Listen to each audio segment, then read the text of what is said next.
Good morning. Welcome you all on the second and the last video lecture on India's 36 impairment of assets. So students, in the last class, we have discussed what is meant by impairment and how is it different from depreciation and amortization, right?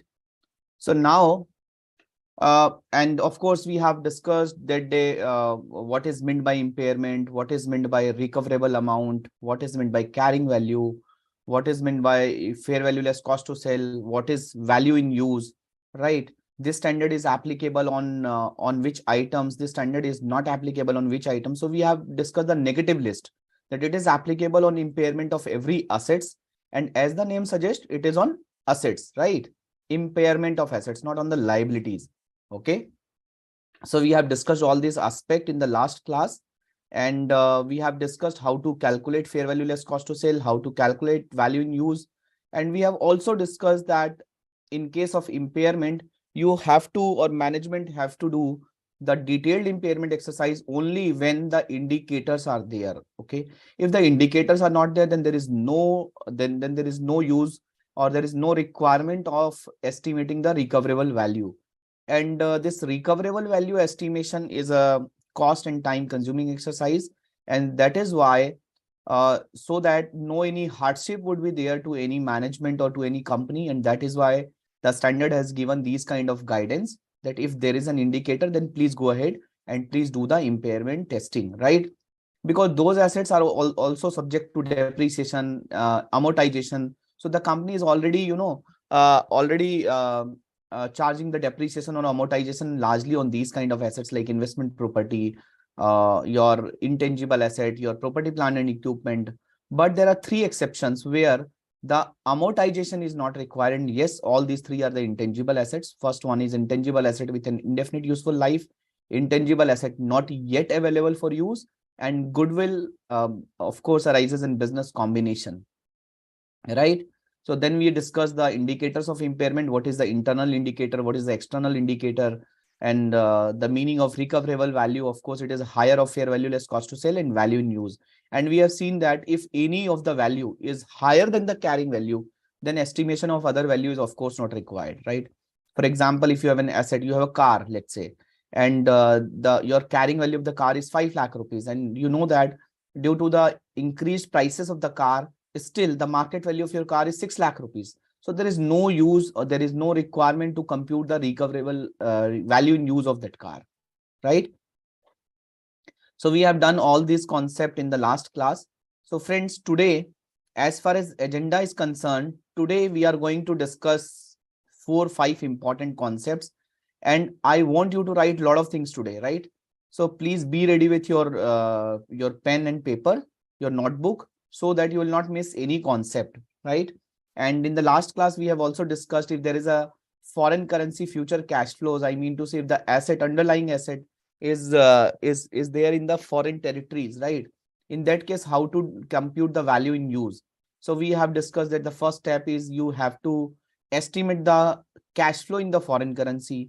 The second one is you have to estimate the discount rate again, which is again related to the foreign territory. For example, in India, interest rate is higher. In Middle East, USA or UK, interest rate is lower. So you have to compute, you have to estimate the discount rate in the foreign territory only, right?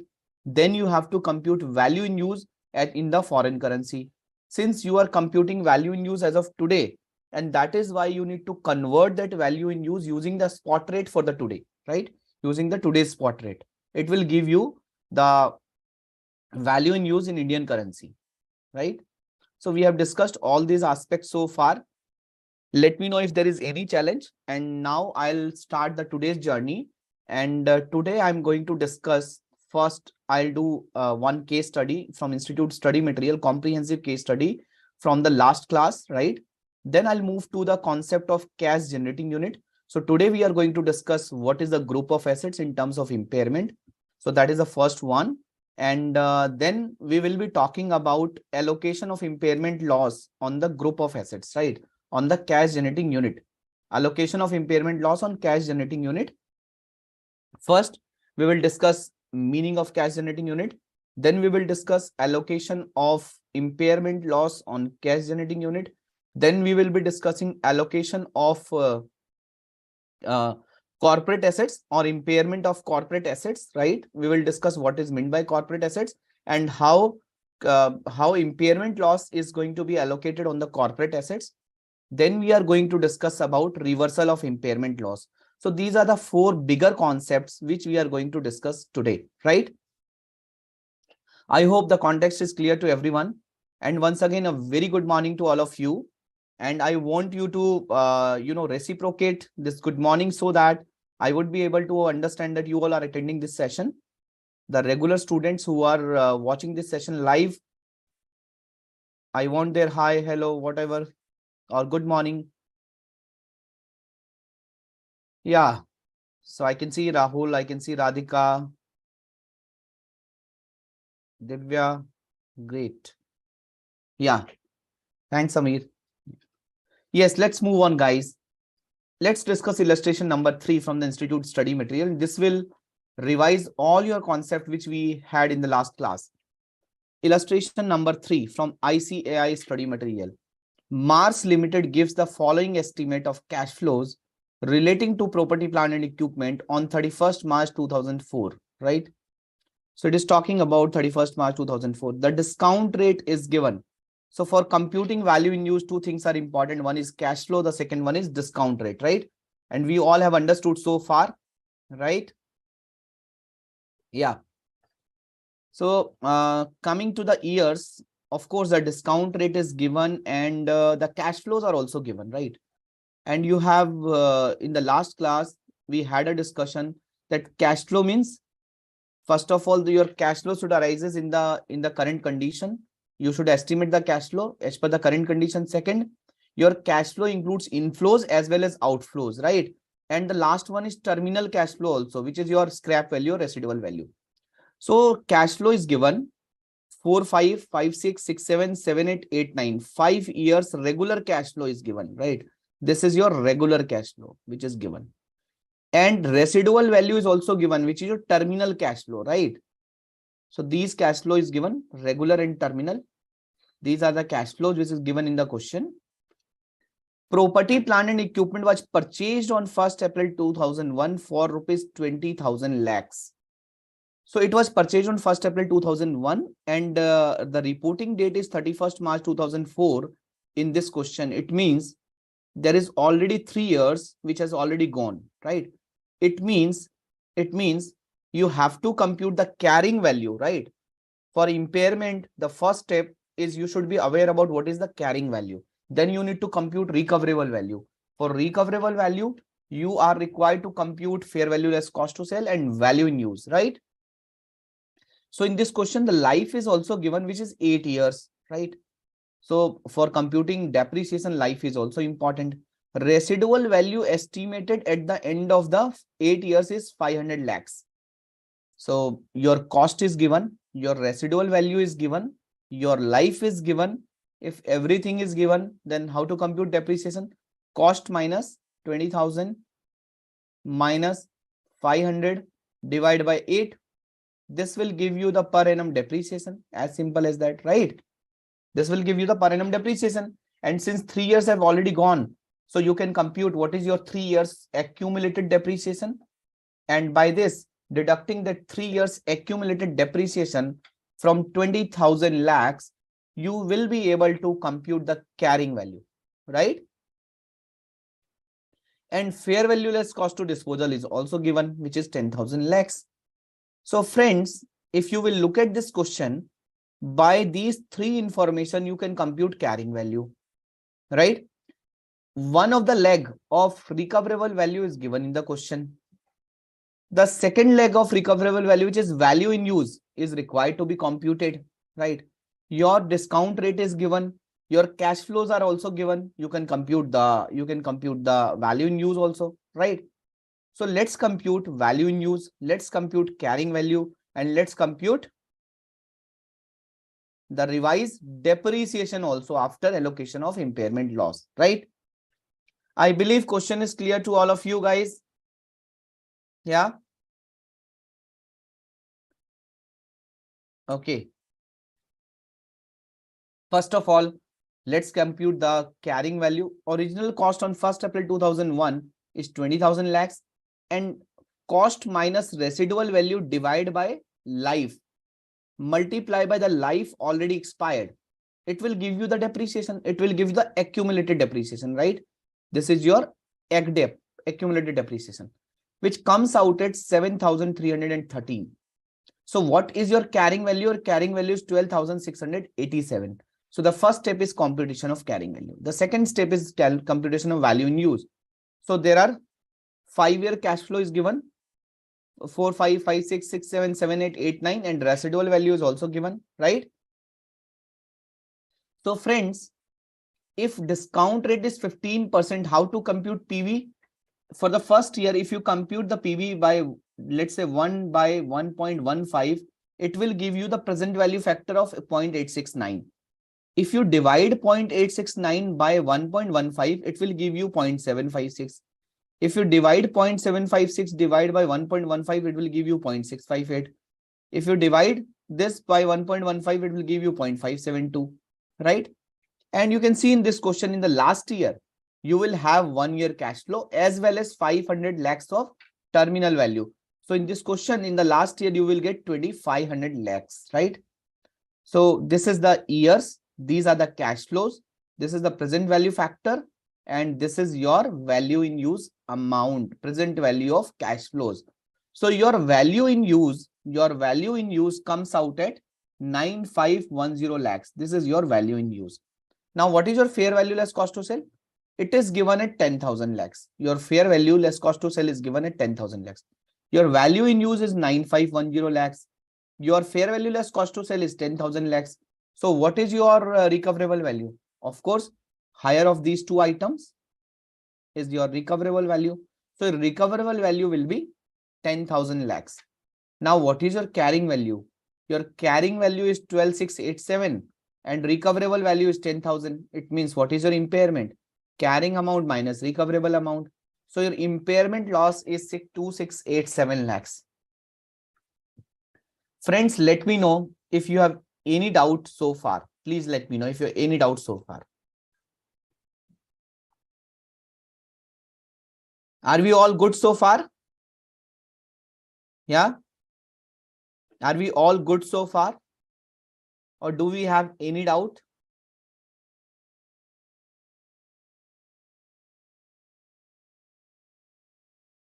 Okay. I got confirmation of 4 students so far. Good. Right? So friends, the life was 8 years. 3 years have already gone out. And of course, when you charge impairment, your depreciation will be charged on the revised carrying value, right? After charging impairment, your revised carrying value has become 10,000 lakhs only, right? Because you have charged, earlier it was 12,687 lakhs after charging 3-year depreciation, but there is an over and above depreciation also. And what is that over and above amount? It is 2,687 lakhs, and that's why the revised carrying value is 10,000 lakhs, right? Calculation of revised depreciation. How to compute that?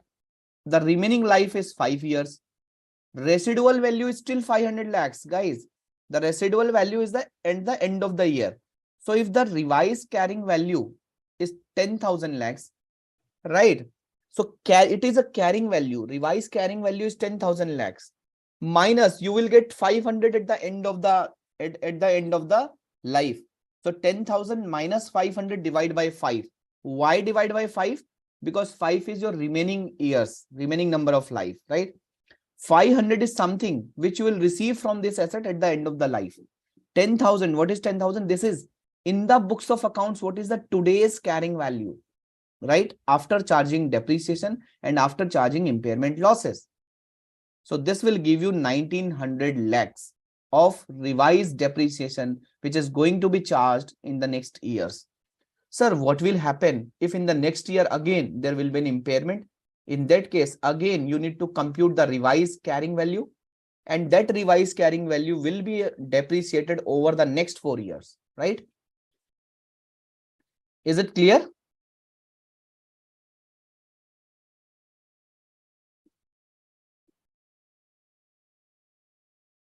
Yeah.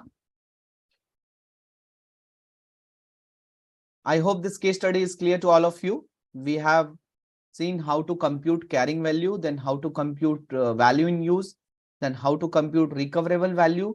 Then we have also computed revised depreciation for future years on the basis of revised carrying value. Yes.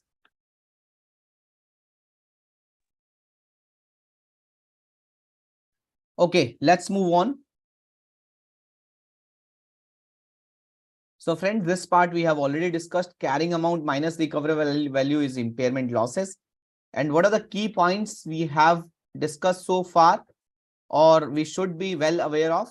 Impairment loss should be recognized immediately in profit or loss unless the asset is carried at revalued amount. Friends, if there is an impairment loss, it should go to the P&L. But if the company has opted revaluation model for PP or for intangible asset, in that case, what will happen? In case of revaluation model, if there is any revaluation surplus, which you have recorded in other comprehensive income, which you have recorded in your books of accounts, and subsequently, when you do revaluation, there could be loss, there could be profit. Impairment is only concerned about the decline, losses, right? So the company is opting the revaluation model, the company has opted, and the company has passed revaluation surplus. And with respect to that assets, now there is a value decline, there is a decline in value. So as Ind AS 16 or 38 says that if there is any subsequent decrease, first it has to be adjusted with the revaluation surplus. But what happens if the company has opted for a cost model? In case of a cost model, there is no upside, right? There is no upside, but there could be a downside. How the downside could be there? In Ind AS 16 or in Ind AS 38 intangible assets, if the company has opted for a cost model, in that case, the company is always required to, assess impairment. If there is an impairment, in that case, that loss is recorded in the P&L account, right? What is the accounting entry? Impairment loss, P&L account debit to property, plant and equipment or to intangible asset, right? Clear? Impairment loss of a revalued asset should be treated as a decrease in revaluation, right? Adjust the future depreciation based on the revised carrying value less residual value. Like we have seen in this question, revised carrying value was 10,000 and residual value, of course, it is a computation of depreciation. You need to deduct that divided by the remaining number of life. When you will charge impairment, you will be supposed to defer tax asset and defer tax liability adjustment also.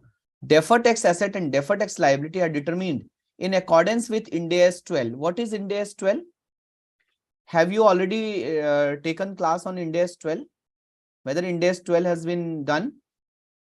Yeah. Whether Ind AS 12 is over? Yeah. So basically, deferred tax asset and deferred tax liability treatment will always be according to Ind AS 12 by comparing the revised carrying value of the asset with its tax base, right? In your income tax, in your deferred tax calculation, of course, you need to compare your tax base. What is meant by tax base? Tax base means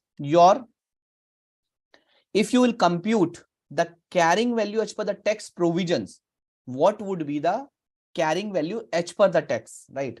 If the tax department will prepare your balance sheet as per the tax regulations, as per the tax requirements, in that case, it is known as a tax base. And what is your carrying value? Your carrying value is the value in your books of accounts. For example, there is a machinery which the entity has purchased for 100 rupees, right? The life of the machinery is 10 years. So what is the carrying value at the end of the first year, guys? 100 rupees the cost, total life is 10 years, depreciation is 10 rupees for the first year. And for the first year, the carrying value is 90 rupees. 100 minus 10 is equal to 90, right? So 90 rupees your carrying value. But when you charge depreciation for the income tax purposes, you have to charge depreciation as per income tax rates. Income tax rate suggests that depreciation is required to be charged at 15%, right? Your section 32 is applicable under Income Tax Act. And when you refer those income tax provision, it will give you 15%. So friends, what is the carrying value H per income tax? I mean to say tax base, H per the tax provisions for this machinery in the first year, 100 minus 15%, which is 85, right?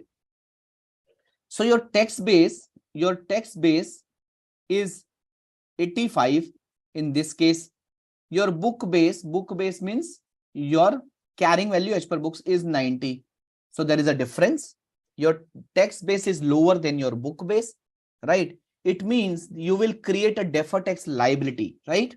You will create a deferred tax liability, DTL, because in your books, the value of the asset is higher. So you have to reduce the asset, but not this PPE. You have to reduce the asset means you have to create a deferred tax liability, right? And deferred tax liability, let's say if the tax rate is 30%, you have to create a deferred tax liability on the difference between book base and tax base. What is the difference between book base and tax base? It is 5 rupees. So 5 multiplied by 30%, which comes out at 1.5. And what is the accounting entry in this case? In this case, the accounting entry will be deferred tax expense account debit, deferred tax expense P&L account debit 1.5 to, just a minute, my pen is not working.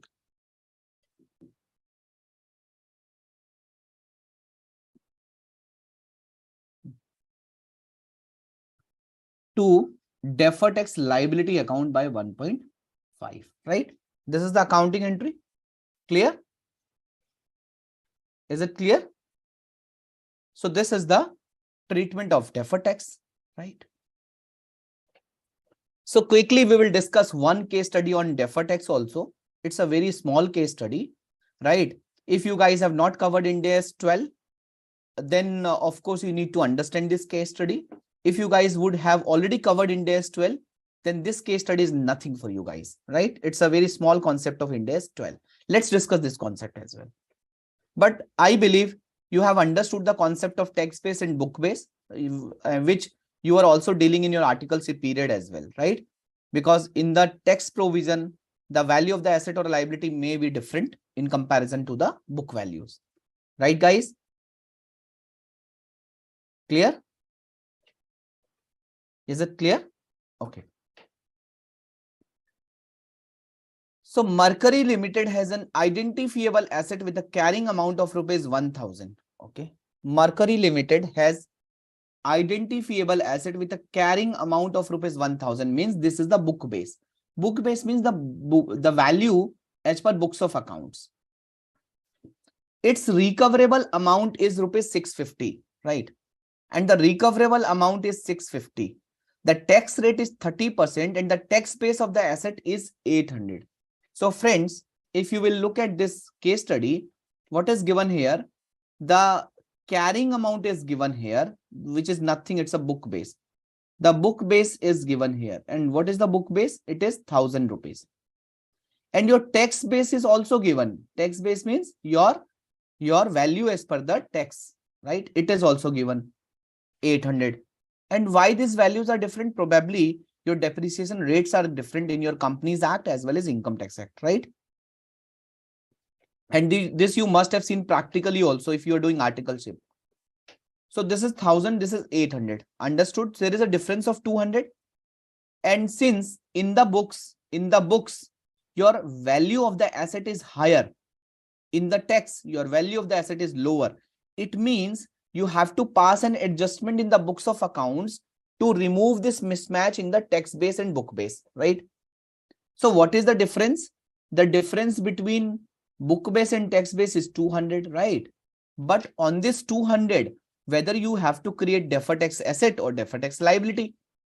If you will see in your books of accounts, the asset is already higher in comparison to tax base.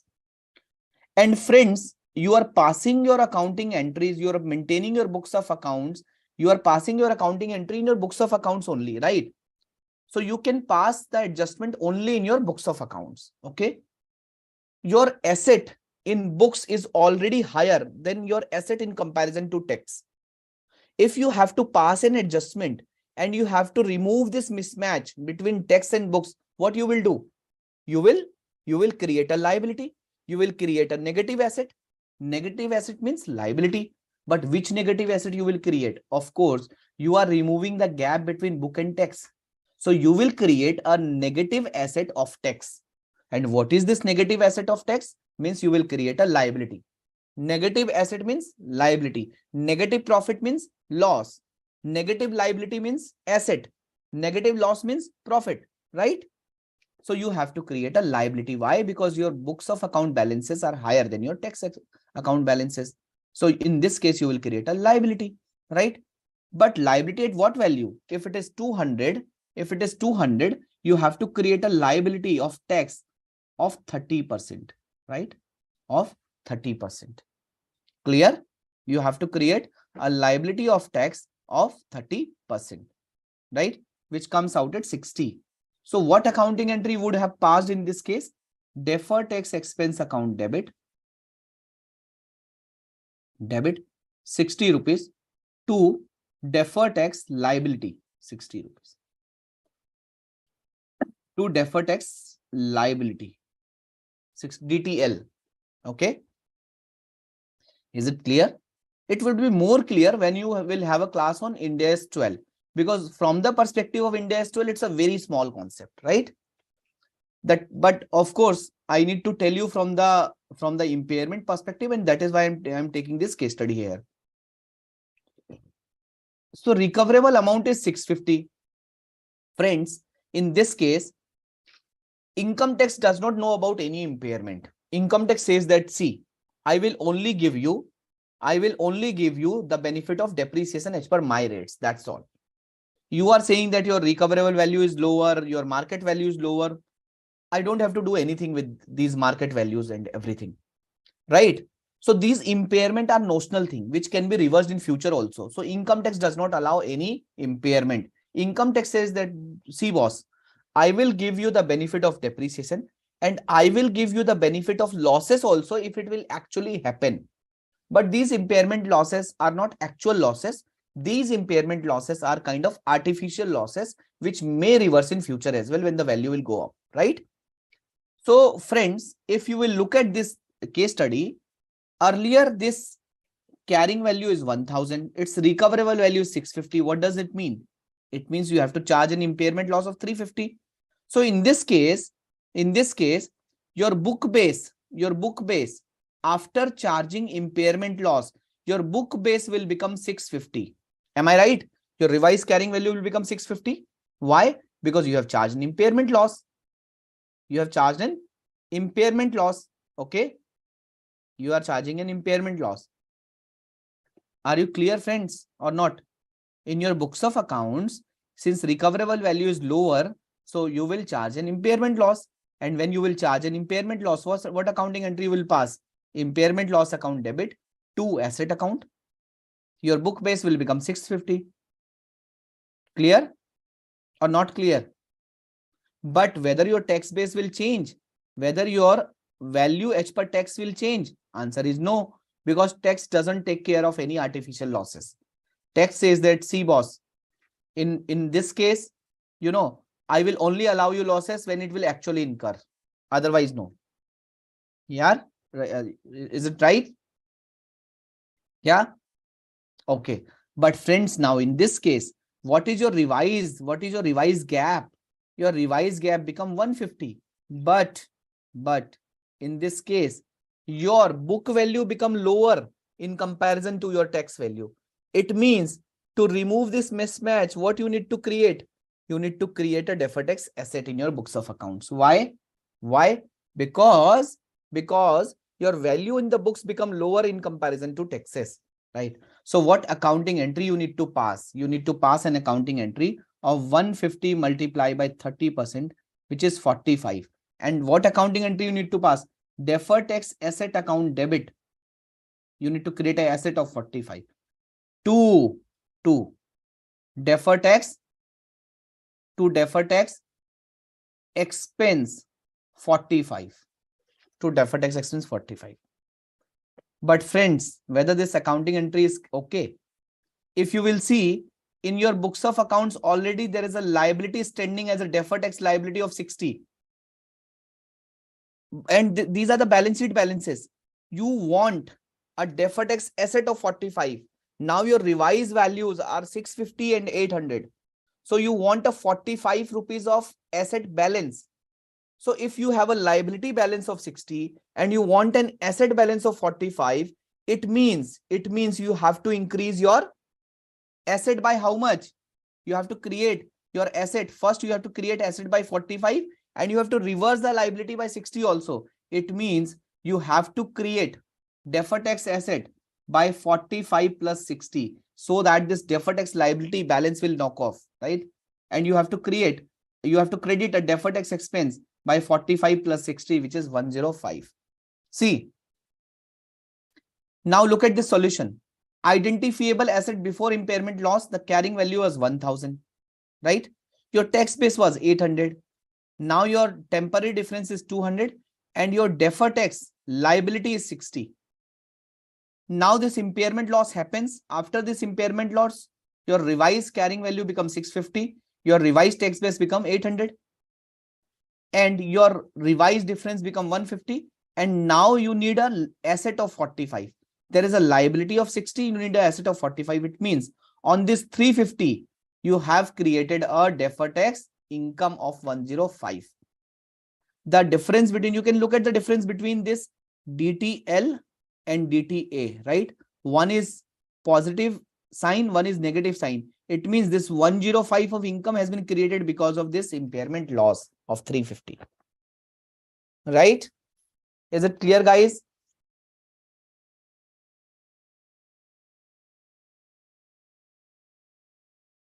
Yes, Koshiki. Before impairment loss, there was a DTL. After impairment loss, it becomes a DTA. And it is evident in this solution also. Right? If the impairment loss would not have happened, it was always DTL. Since because of this impairment loss, the carrying value, the book base has gone down, and that is why it will resulted in the creation of DTA, right? And you can see that 350 is the recoverable, 350 is the impairment loss, 350 multiplied by 30%. 350 multiplied by 30% is 105, right?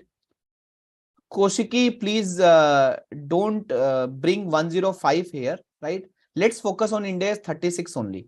Okay. If you have any query on 105, we will discuss it later on. Or you can write to Board of Studies of ICAI. Okay. They will give you my contact number and probably you can reach out to me as well. Okay. Okay. DTA 105. Understood. What is the confusion between DTA 105? So Koshiki, please understand there is a liability balance, but these are the balance sheet balances.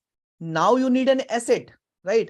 So if you need an asset of 45 and there was a liability of 60, so how will you arrive at an asset? First, you need to reverse that liability or not. When you will reverse that liability, what will be the accounting entry? DTL account debit to deferred tax income account. So these are the balance sheet balances. Let's do one thing. Before impairment, there was a DTL of 60 rupees, right? So how this DTL was created? Deferred tax expense account debit in P&L to deferred tax liability account. As simple as that. Now you have assessed impairment.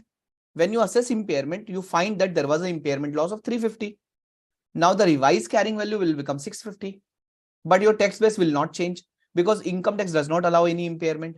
So your tax base will become 800 only. First, you need to reverse that entry which you have passed earlier. When you will reverse that entry, what will happen? It will happen like DTL account debit 60 to deferred tax expense. You are crediting expense means you are creating income 60, right? You guys have heard about deferred tax, na? You must have seen deferred tax in AS 22 and you must have seen this deferred tax in your practical life also in your articleship period in your balance sheets. So DTL account debit, you have reversed this entry, right? Now you are creating a life till date entry because these are the balance sheet number. So now the revised carrying value is 650. The tax base is 800. So what will happen now? Now you have to create an asset, right? So second entry, what you will pass? You have to create an asset of 45 rupees. You will pass an entry, deferred tax asset debit 45 to defer tax expense 45. So if you will see the P&L impact, what is my P&L impact? First, this DTL has been reversed and 45 rupees of DTA has been created. Your P&L impact is 105. What is your balance sheet impact? In your balance sheet, there is a DTA of 45. As simple as that. Koshiki, have you understood now? I have reversed the last entry and I have created a new entry. That's all. Because it's a balance sheet number.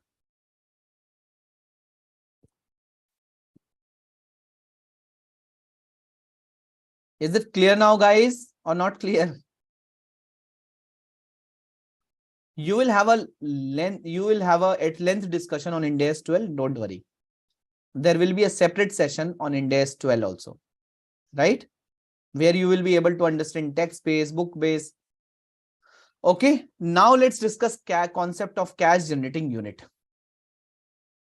It's very important concept. Friends, so far we have discussed about individual asset. Now let's discuss the concept of cash generating unit. What is the concept of cash generating unit?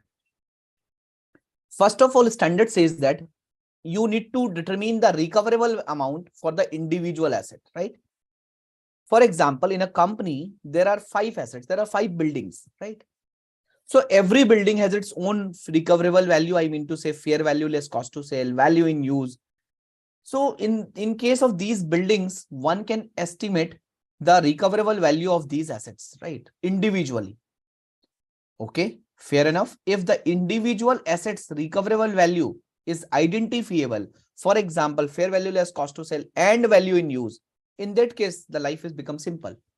But if it is not possible to estimate the recoverable amount of the individual asset, in that case, the entity should determine the recoverable amount of the group of asset, cash generating unit to which the asset belongs. Understood? So basically, entity is not able to estimate the recoverable value of a particular asset. So in that case, the entity has to assess the recoverable amount of the family to which that asset belongs. The family to which that asset belongs, right? Sir, why the entity would not have the recoverable value of a particular asset? I will take an example with that. For example, there were 3 machineries, right? Or let's take about the example of Coca-Cola. For example, there is a Coca-Cola plant, right?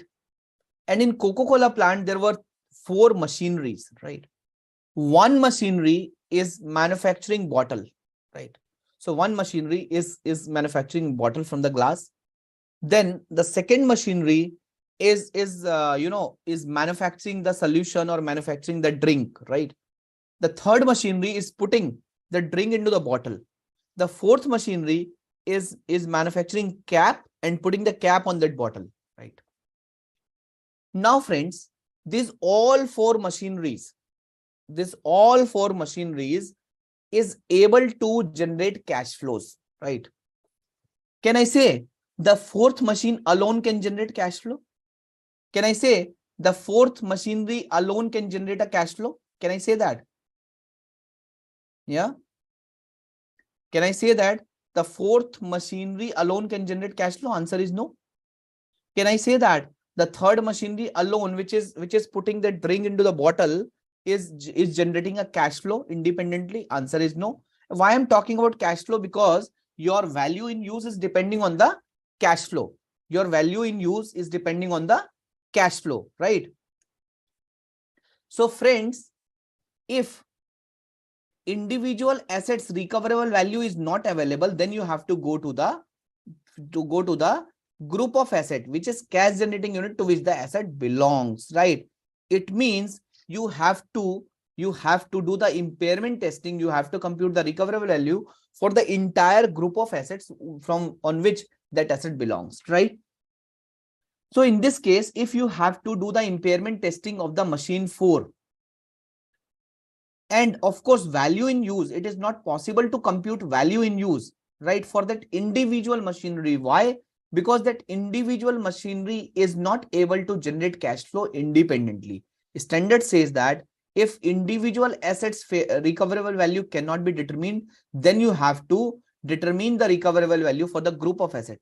Now the question arises, what would be that group of asset, whether that entire Coca-Cola plant or that the group of that 4 machineries? So the answer is given by Ind AS 36 itself. It says that what is meant by CGU. And please focus on this definition, right? You are not required to learn this definition. You are required to understand this definition. What is CGU? CGU is the smallest identifiable group of assets. CGU is the smallest identifiable group of assets. Smallest identifiable group of assets. It means not largest, smallest, right? Identifiable group of assets that generate cash flow independently, from other asset or group of assets. If I talk about these 4 machineries for this entire Coca-Cola plant, these 4 machineries can be able to generate cash flow independently, right? These 4 machineries will be able to generate cash flow independently. They are creating this bottle to the complete bottle of Coca-Cola. These 4 machineries are manufacturing. It means they are able to generate cash flow independently. So these 4 machineries will become your cash generating unit. Have you understood this, guys? For example, in the automobile plants, there are 15 machineries, which is known as an assembly line. Have you heard the word of concept of assembly line? What is assembly line? Assembly line means the production unit where the raw material entered into the machinery and it will come out as a finished product, right? If there are 15 machineries which is used for manufacturing of a car, it is known as the assembly line. And what is the smallest identifiable group of asset? The smallest identifiable group of asset is this entire set of 15 machineries, right? Is it clear? Is it clear? Srishti is saying, sir, if one machine is sold, then cash inflow can be calculated. Srishti, you are right, but if you are fetching the cash flow only by fair value less cost to sell, if you can determine only that if I will sell this machinery, what amount I will get, it will only give you fair value. It will not give you value in use, right? So Srishti, what happens? For example, your fair value is lower than your cost. What happens then? Then of course you need to compute your value in use as well. If the fair value is more in comparison to carrying value, Srishti, then there is no any problem. Why? Because the concept is higher of fair value and value in use. And once you computed fair value, it is already higher than your carrying value. Then there is no problem. But let's say if the carrying value of that machine is 100 rupees, when you go to the market and you find out the fair value, fair value less cost to sell comes out at 90 rupees. Then auditor will say, what is your value in use? And value in use will not arrive by selling that machinery. Value in use will arrive by using that machinery, right? What is your estimated cash flows, right? So Srishti, how will you calculate the value in use by that machinery if the output, the individual output of that machinery is not sold out outside, and the output is not only individually the outcome of this machinery, it is an integrated output, right? I hope it is clear. And that is why this concept of cash generating unit has evolved. And Srishti, and that is why the concept is smallest group of asset to which this asset belongs, right? Right. And that is why the concept of allocation of impairment loss to the cash generating unit asset is also there. Understood? Very good. Great. So let's discuss one more aspect, guys, here. Let's say there is a company, okay? There is a transportation company, and this transportation company has 5 buses. This is your bus number 1. This is your bus number 2, right? This is your bus number 3. And this is your bus number 4. And this is your bus number 5. 1, 2, 3, 4, 5. Right? These 5 buses. So let's say Rahul Patel Transport Company. Right? Okay, Rahul.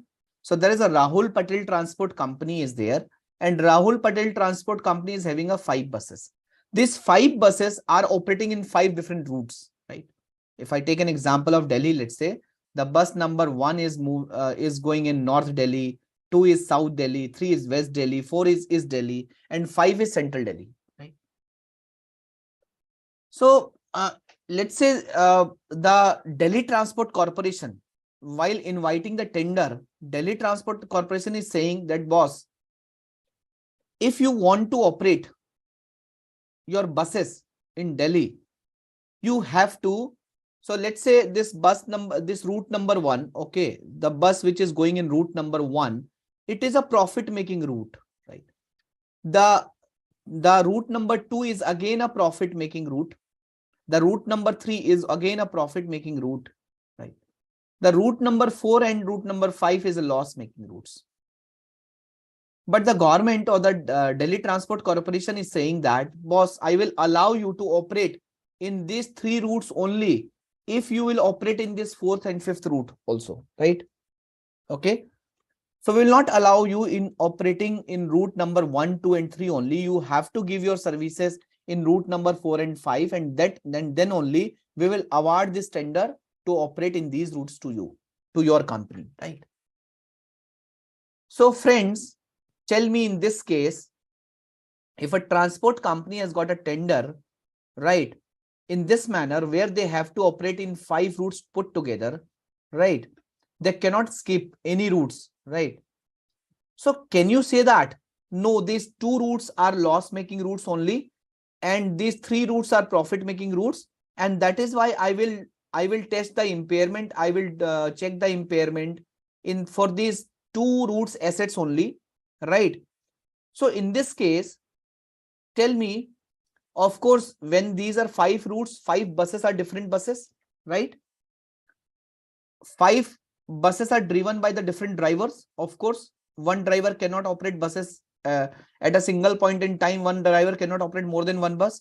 So there is a separate driver expenses. There is a separate conductor expenses.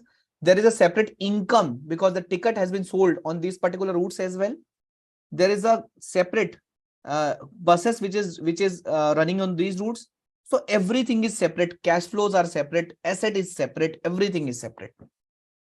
But friends, can you say that the cash flows, as far as the value in use is concerned, so the value in use is there for an individual asset or for a group of asset? What is the real value in use? The real value in use, when you look at, is it from one asset or is it from group of assets? Tell me. Is it from one asset or is it from group of assets?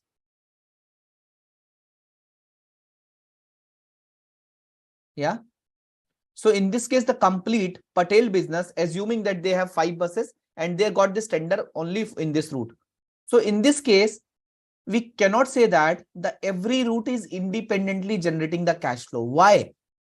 Don't go by the individual route profit or losses. These routes are generating profit only. Why? Because these routes are generating losses. It means whenever you're looking at cash flow, you have to look from the global perspective. Right? Right. So there is an accounts teacher who is teaching accounts. And the audit teacher also wants to collaborate with this accounts teacher. And he is saying that, see, if you will come for accounts, we will give you audit free. Is it actually free? Is it incurring a losses? The account teacher is also having a benefit. Why? Because whenever he will give you a combo offer, probably the students volume will increase. Right? So friends, the company or the management does not have to look at this route number 4 and 5 as an individual route.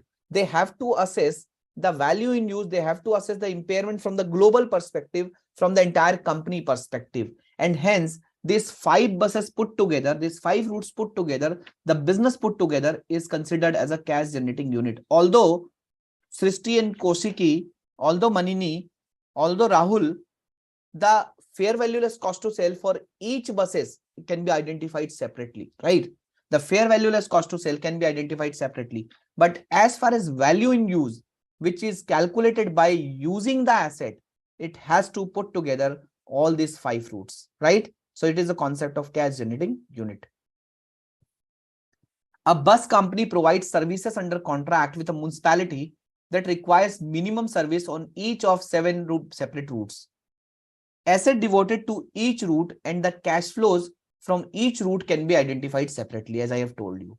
One of the routes operates at a significant losses. The only difference between my example and this example is, in this example, one of the route is operating at a significant losses. Should the company determine the recoverable amount for an individual asset or for a cash generating unit, right? And there is a contract with the municipality which requires minimum service on each of 7 separate routes. In this case, the routes are also 7, right? So asset is separate, cash flows are separate. But the question says that should the company determine the recoverable value for an individual asset or for a cash generating unit? Of course, it has to be for a cash generating unit. Because the entity does not have the option to curtail any one bus route, the lowest level of identifiable cash inflows that are largely independent of the cash inflows from other assets or group of assets is cash inflow generated by the 7 routes put together. The cash generating unit for each route is the bus company as a whole. Right? Is it clear? Is it clear, guys? Does it make sense? So you have to look from the value in use perspective. Again, if the question comes, sir, what happens if the fair value is there and it is already higher, then there is no question of computing value in use. Right, guys? I hope things are clear now. Yes or no? Please tell me. Is it clear or not clear? Or clear? Manini is asking, sir, what is the bigger group of asset in Coca-Cola example? So Manini, in the Coca-Cola plant, probably these 4 set of machineries, probably there could be 10 set of these 4 machineries, right? So that the production volume will be higher. Okay. So in that case, the entire 40 machines put together is not a cash generating unit. Rather, that plant will have 10 cash generating unit, right? Guys, are you okay so far? Are you clear? Yeah. Good.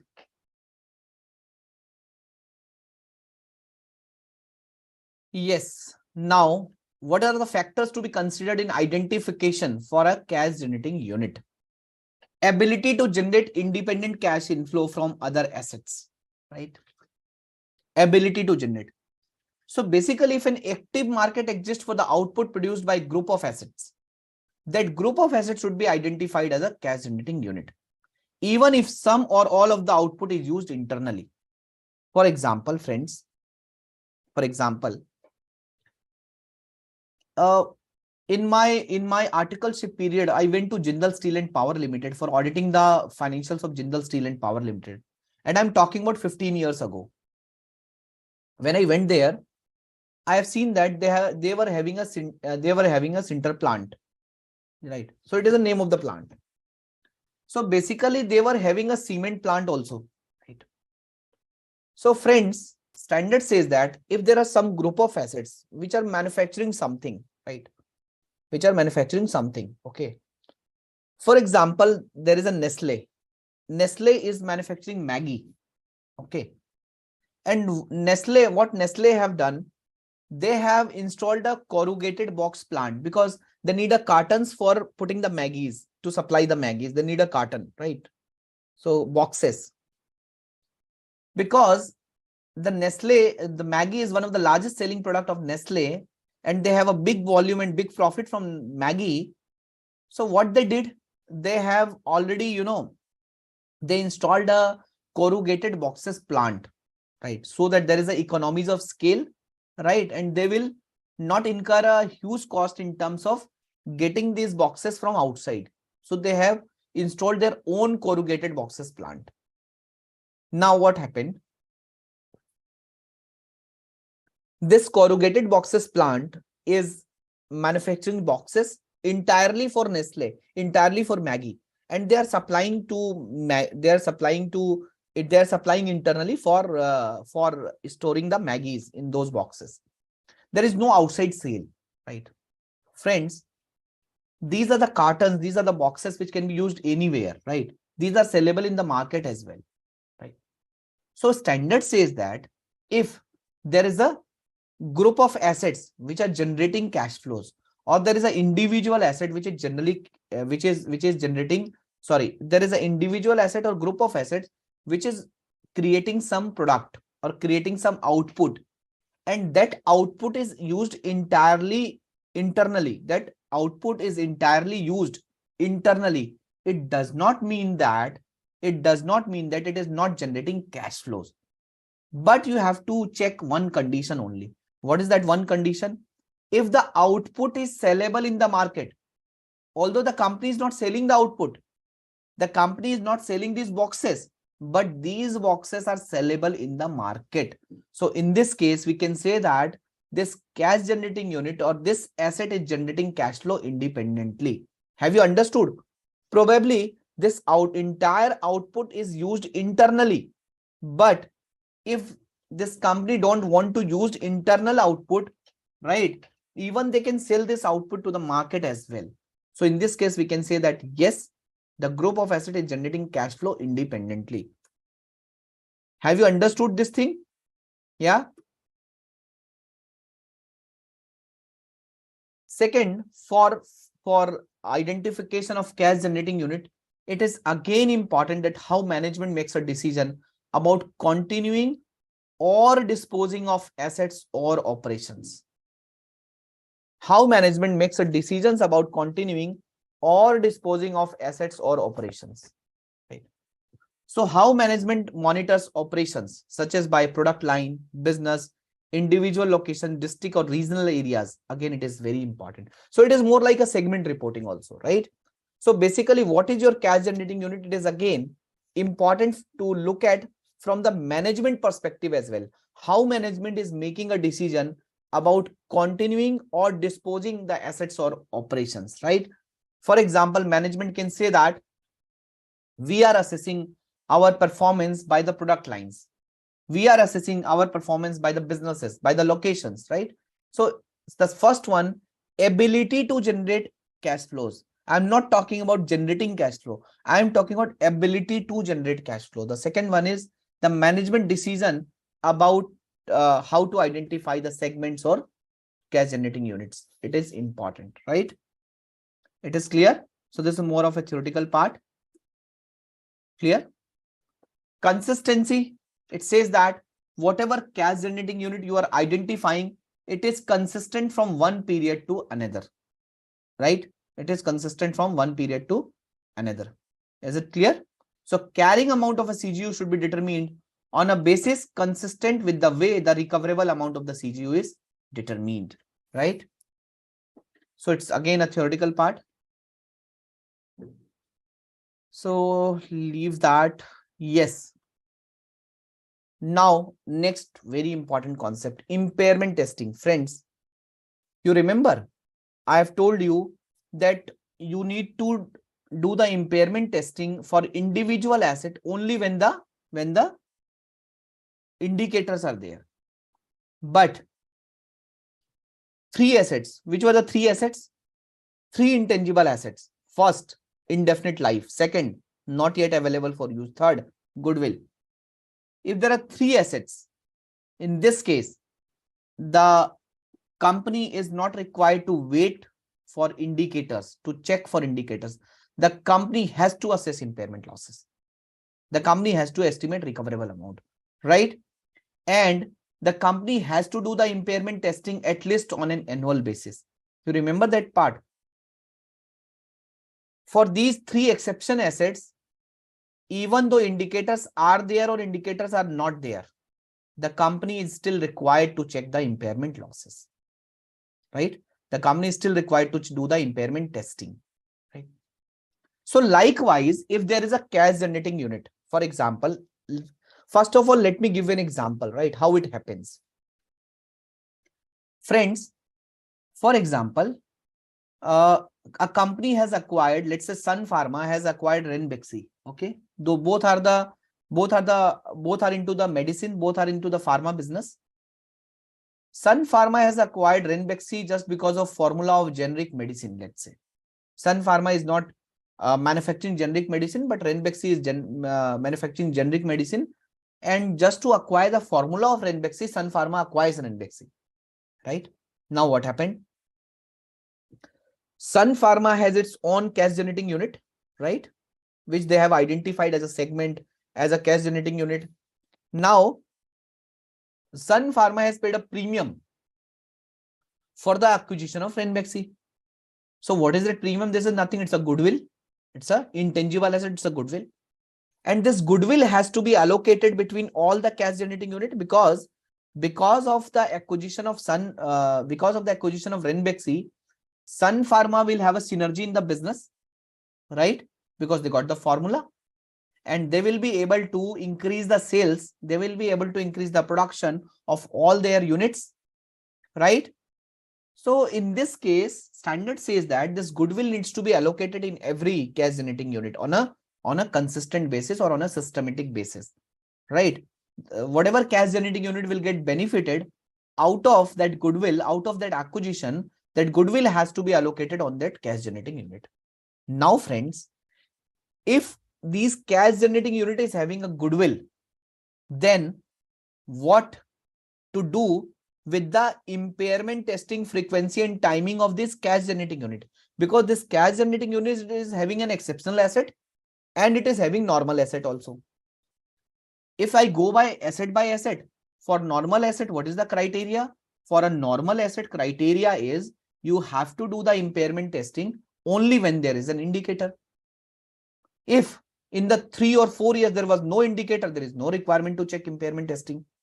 But for the exceptional asset, doesn't matter indicator is there or not, you have to do the impairment testing at least once in a year. And it has to be consistent also. Let's say if you have done in the month of March or April, it has to be done in the month of March or April in the next year as well. Right, friends? Are we on the right track so far? Friends, are we on the right track so far? So now standard says that if cash generating unit is having goodwill, intangible asset with indefinite life or not yet available for use. So if the CGU is having exceptional asset, then what happens? As far as estimation of recoverable value, I mean to say impairment testing frequency and timing. Indication of impairment. So let's say if cash generating unit is having exceptional asset and there is an indication of impairment, right? Of course, you need to test for impairment. But if there is no indication of impairment, in that case, again test for impairment, but only on annual basis. So I don't remember the name of the student, but one student has asked in the last class, sir, in the exceptional asset, you have told us that the impairment testing is required at least annually. Can it be more than one time? Can it be more than one time in a year? And this is what which is given on the left side, right? For example, there is a goodwill and the company has done the impairment of goodwill in the first quarter, right? There is 100 rupees of goodwill and the company has done the impairment of 60 rupees in the first quarter. Again, there was a huge losses in the company and again it calls for it. There was an indicator of impairment. Again in quarter 2, the company has assessed the impairment of goodwill. The company has do the impairment testing for this goodwill. Why? Because there is an indicator of impairment. So friends, in case of exceptional asset, even though there is no indication of impairment, still at least once in a year, you have to do the impairment testing. But if there are indicators of impairment, in that case, you have to do the impairment testing more than once in a year, right? Is it clear? Is it clear, friends? I hope it is clear to all of you. But what happens if the assets or cash generating unit does not have any exceptional asset? So this is the case where CGU is not having any exceptional assets, not having any exceptional assets. It is very simple. If there is an indicator of impairment, then only do the impairment testing. If there is no indicator of impairment, no impairment testing. As simple as that. Life is very simple for CGU also.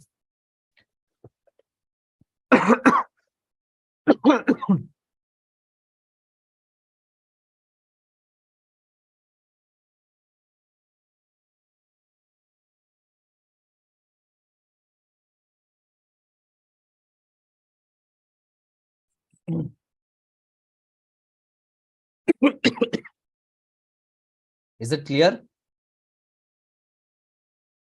Done.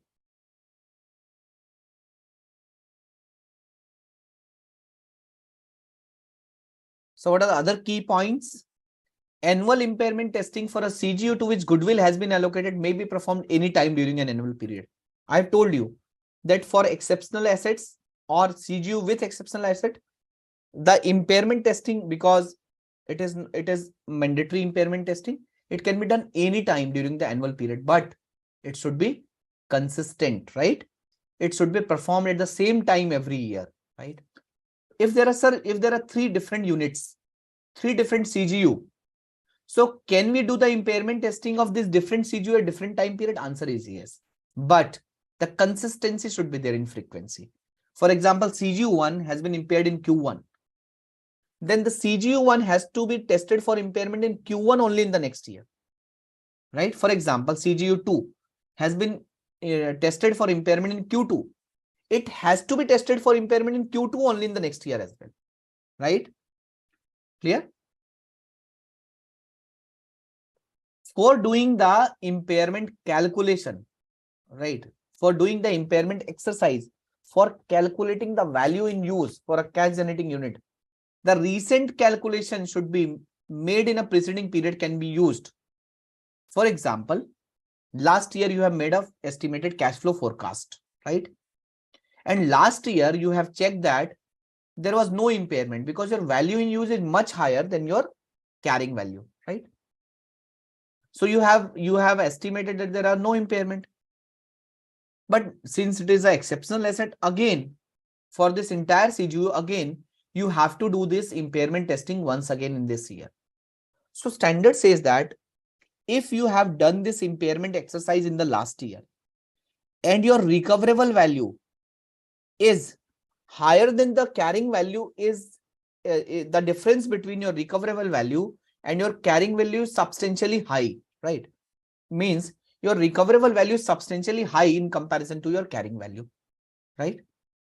So in this case, standard says that in that case, you can compute your recoverable value with the same calculation, which you have taken in the last year, provided your composition of CGU should not have been changed. What does it mean? For example, earlier my CGU was having, let's say, 4 machineries. Now I have changed my production technology, and now I have cut down from this 4 machineries to, let's say, 3 machinery, right? Earlier there was a 1 machinery which is doing the packaging. The second machinery was doing the labeling, right? But now instead of semi-automatic machine, I have put it, let's say, fully automatic machine, right? So basically 1 machine is doing the packaging as well as labeling itself. So it means the composition of the CGU has been changed. In this case, you cannot use the last calculation. I'll take the one more real life example. Have you seen the washing machine in your house? What is the difference between semi-automatic machine and fully automatic machine? In the semi-automatic machine, there is a washer where you are washing the clothes. The second one is you are putting that clothes into the spinner just to dry that clothes, right? Just to dry that clothes, I mean to say, just to get the soap or surf or detergent out of the clothes, right? But in fully automatic machine, just you have to put the clothes in the machine and it will come out after all this processing, right? So moving from semi-automatic to fully automatic means you have changed your process, you have changed the technology, right?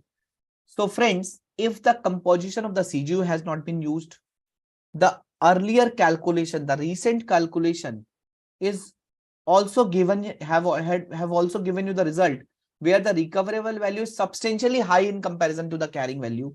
So standard says that you can compute or you can continue with the last calculations which you have taken for computing the recoverable value again in this particular year, right?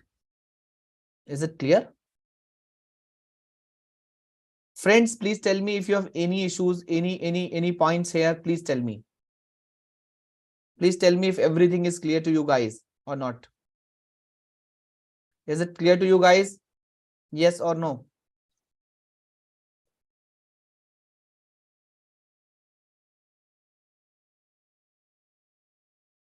Great. Are you enjoying the session? Are you able to understand the concepts of impairment of assets? Yeah.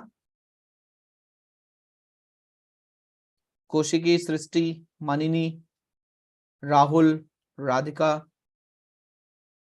Divya. Good. Let's move on and discuss the concept of corporate assets now.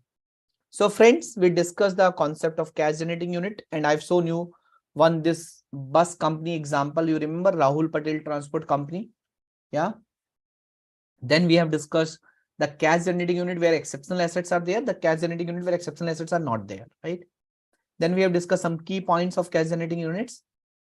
Now let's discuss the concept of corporate assets, and then I will solve one case study relating to the corporate assets.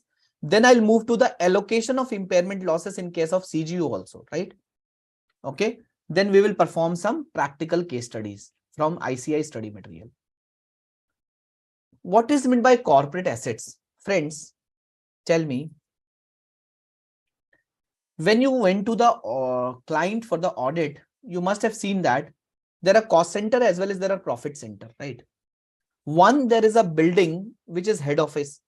One, there is a building which is your manufacturing plant. So friends, the plant, the building where the manufacturing happens, where the production happens, of course, you are saying that, sir, this plant is my profit center. Why? Because this plant is manufacturing products and the company is selling products and generating money, right? And getting money. But friends, don't you think this head office is again equally important? Because head office is something which is supporting to the plant that what should be your production level, what is the MIS, right? What is the quality, right? And there is a research center also in the corporate office, right? For example, if Nestle is manufacturing Maggie, there is a lot of research which happens before, before production of Maggie, right? So there are, apart from the profit center, there are cost center also, which is equally important, which is equally contributing to the benefit of these profit centers. For example, finance department. So people are saying sales and marketing is very important because they are the one who are leading from the front to generate cash in the company, right? But who give the number to the sales and marketing department that what is your profit? What is your DSO? What is your debtor service period? What is your credit period? What is your outstanding, right? So who is giving all the information on a real-time basis, right? What is my inventory valuation? What is my profitability? Finance department is giving. Again, these finance department is again very important to supply the information at a right time to take a right decision, right? So friends, corporate assets are those assets other than goodwill that contribute to the future cash flows of both the cash generating unit under review and other cash generating unit. So basically, corporate assets are those assets which are not generating cash flow independently. They're not generating cash flow, but they are helping the other CGU, or they are helping the other assets to generate cash flows, right? What is the distinctive characteristics of corporate assets? The distinctive characteristics of corporate assets are that they do not generate cash flow independently of other assets, right? And that is why their recoverable amount of individual corporate asset cannot be determined, right? For example, for a building, head office building, for a head office building, for a research and development center, The fair value less cost to sell can be determined, but the value in use cannot be determined because they are not generating any cash flows, right? So standard says that in this case, if the recoverable amount of corporate asset cannot be determined, in that case, the recoverable amount is determined for the cash generating unit to which this corporate asset belongs. For example, in every pharma company has a research and development center, R&D center, right? Like if I talk about a company which is what should I say? There is a company, I just forgot the name of that company. Yes, PI Industries. There is a company, PI Industries, right? They are into the chemicals business, right? So friends, they have a very center in Udaipur, right? This is a listed company. So this R&D center is entirely doing the research. Okay, what should be the so on the medicines, on the chemicals, they're all doing the research, and they have a very high integrated plant in two different locations, I believe, right? So as far as this R&D center is concerned, there will not be any recoverable value of this R&D center. But just to compute the impairment testing, just to do the impairment testing of these corporate assets, these corporate asset has to be attached. This R&D center has to be attached with the two different manufacturing plants, two different CGUs, right? To assess their recoverable amount. But how to do that? I will discuss this with the help of one case study, right? Is it clear? So therefore, the recoverable amount is determined for the cash generating unit to which the corporate asset belongs and is compared with the carrying amount of this CGU, right? Sir, but tell me why impairment assessment of this corporate asset is important? Guys, tell me, if there is an impairment in the plants, right? Let's say the company has 5 plants, okay? And if the plants are getting impaired, then what you will do with the corporate office? The entire value of the business is declining now. And hence, this corporate office has to be clubbed with the cash generating units to assess how to compute the recoverable value of the entire CGU and corporate office, and then to allocate the impairment loss in corporate office, corporate assets as well. How to do that? I will tell you, right? So, friends, let me share one case study of institute study material with you, and please let me know if the study material is visible. Please let me know.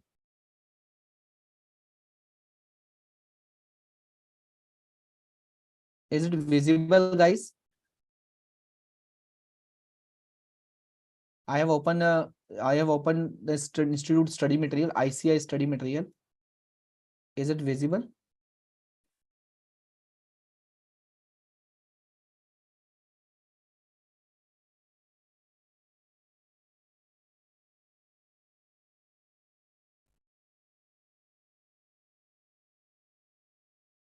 Oh,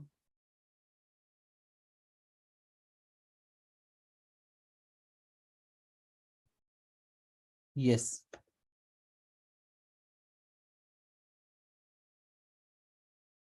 I hope it is visible to everyone. Yes. Earth Infra Limited has 2 cash generating units, A and B. There is no goodwill within the units carrying values. There is no goodwill within the units carrying values. Okay.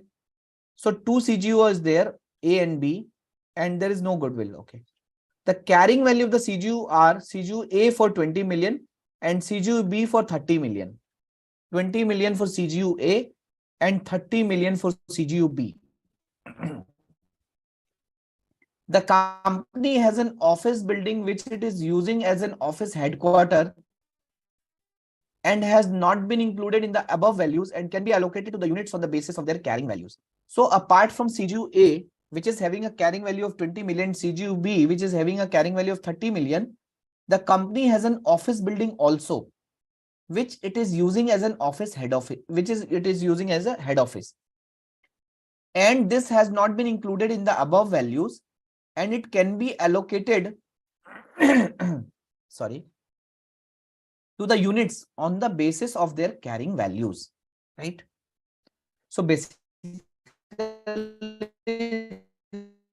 this head office value has to be for estimating the recoverable amount.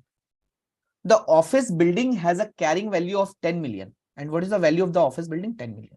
The recoverable amount are based on value in use of 18 million for CGU A and 38 million for CGU B. The recoverable amount are also given, right? Which is based on value in use. It is 18 million for CGU A and 38 million for CGU B. Determine whether the carrying values of CGU A and B are impaired, right? So we need to determine whether the carrying values of CGU A and CGU B are impaired. So friends, 20 million and 30 million is the carrying value of the CGU and CGU B. 10 million is the value of the head office. The recoverable value is given as 18 and 38. Determine whether the carrying values of CGU A and B are impaired, right?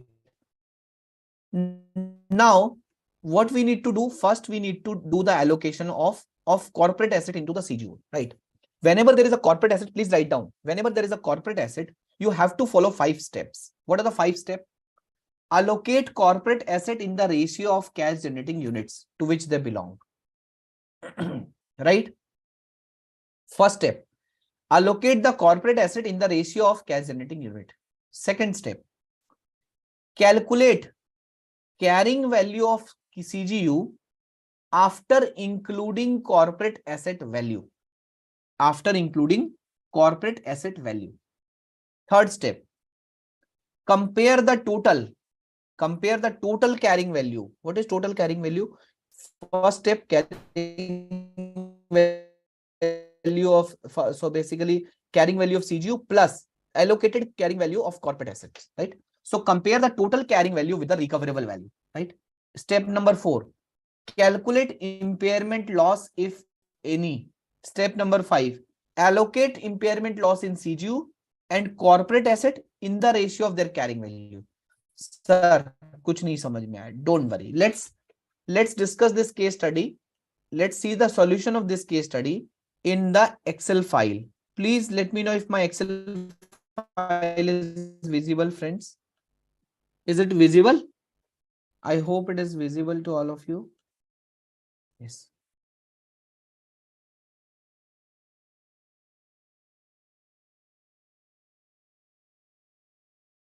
Is it visible, guys?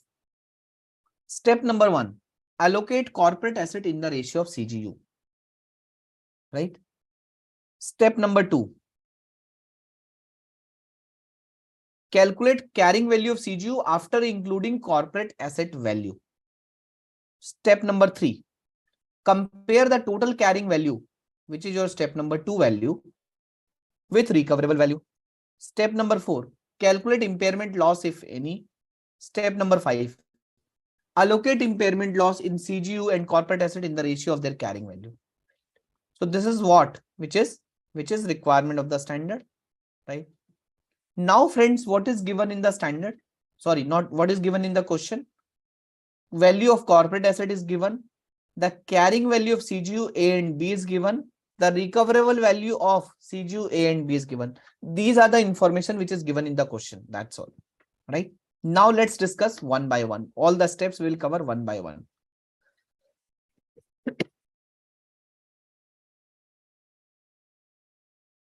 Let's say particulars, right? CGU A, CGU B, CGU A, CGU B. We will perform all the steps one by one. Okay, don't worry. Total.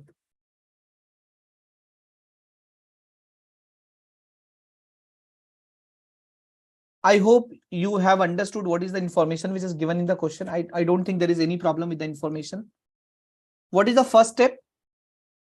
What is the first step? allocate corporate asset in the ratio of CGU, right? This is the first step. So first of all, what is the carrying value? What is the carrying value of CGU and CGUB? 20 million is the carrying value of CGUA. 30 million is the carrying value of CGUB. And what is the total? The total is 50.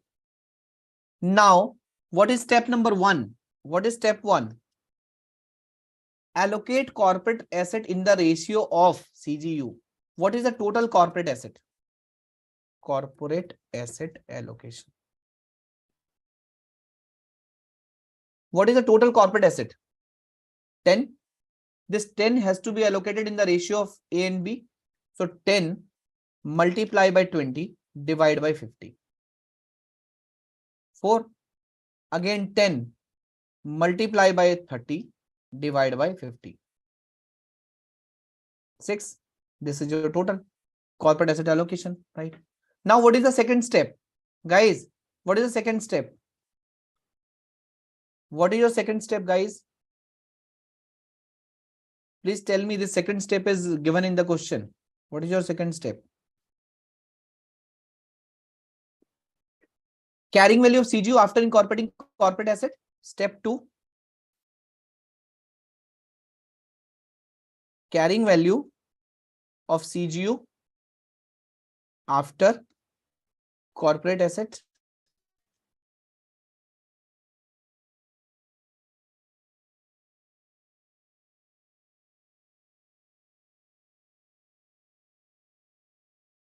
$60.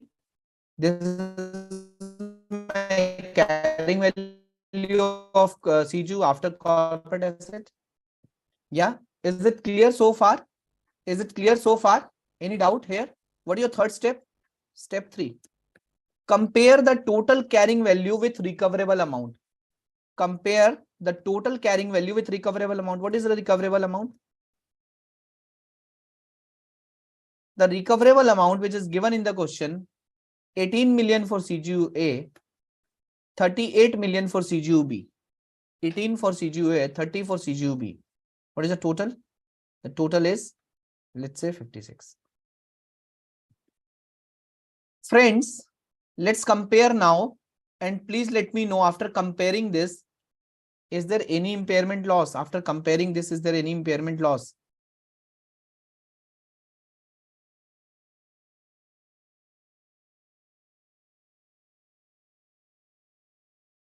Friends, so basically, step 4, we need to compare the total carrying value with recoverable value. Step number 4, calculate impairment loss, if any. Is there any impairment loss? Carrying value minus recoverable value. Carrying value minus recoverable value. So negative will not be anything. So no impairment. For CGU, be no impairment. For CGU A, there is an impairment of 6. Let me know if you have any doubt, any problem so far till the step number 4. First, what we have done, we have allocated a corporate asset in the ratio of carrying value of CGUs. Second, what we have done, we have added CGU value with allocated corporate value. Third, we have compared the recoverable value of those CGUs with the total carrying value of these CGUs, right? Fourth, we have computed the impairment loss, right? So is there any doubt, any problem so far?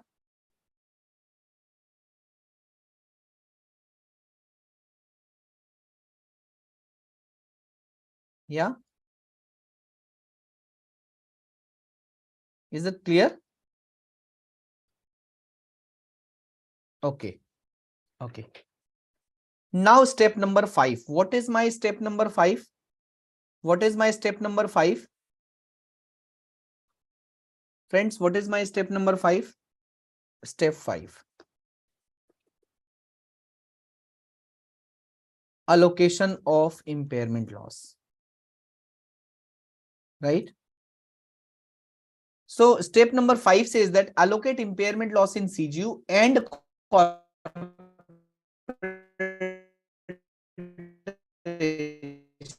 ratio. What does it mean? What does it mean? So how to allocate the impairment loss? So we need to allocate the impairment loss in the ratio of their carrying value, in the ratio of their carrying value. So how can we do that? How can we do that, friends? Tell me.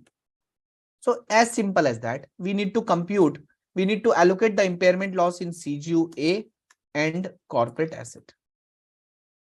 What is the total impairment loss? The total impairment loss is 6 million. So we need to allocate this impairment loss in the ratio of their carrying values, in the ratio of their carrying values. So what was the ratio? What was the carrying value? What was the carrying value of CGU and corporate asset in CGUA? In CGUA, the carrying value of CGUA and the carrying value of corporate asset allocated to CGUA was 20:4. Was 20:4. So 6 multiply by 20 divide by 24. Right? Likewise, for corporate asset 6 multiply by 4 divide by 24. Right? So we have allocated in the ratio of their carrying values. Right? Is it clear? Is it clear, friends? Yeah. So let's compare the revised carrying values now. What are the earlier carrying value? What are the earlier carrying value? So now, earlier carrying values.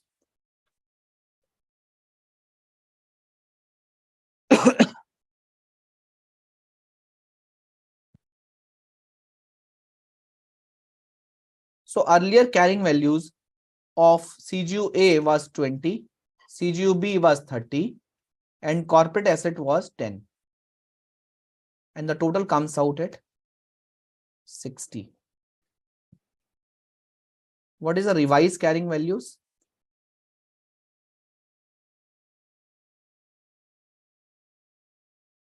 What is the revised carrying values? The revised carrying values become, for CGU-A 20 minus 5. For CGU-B it is 30 because there is no impairment. And for corporate assets 10 minus 1. Right.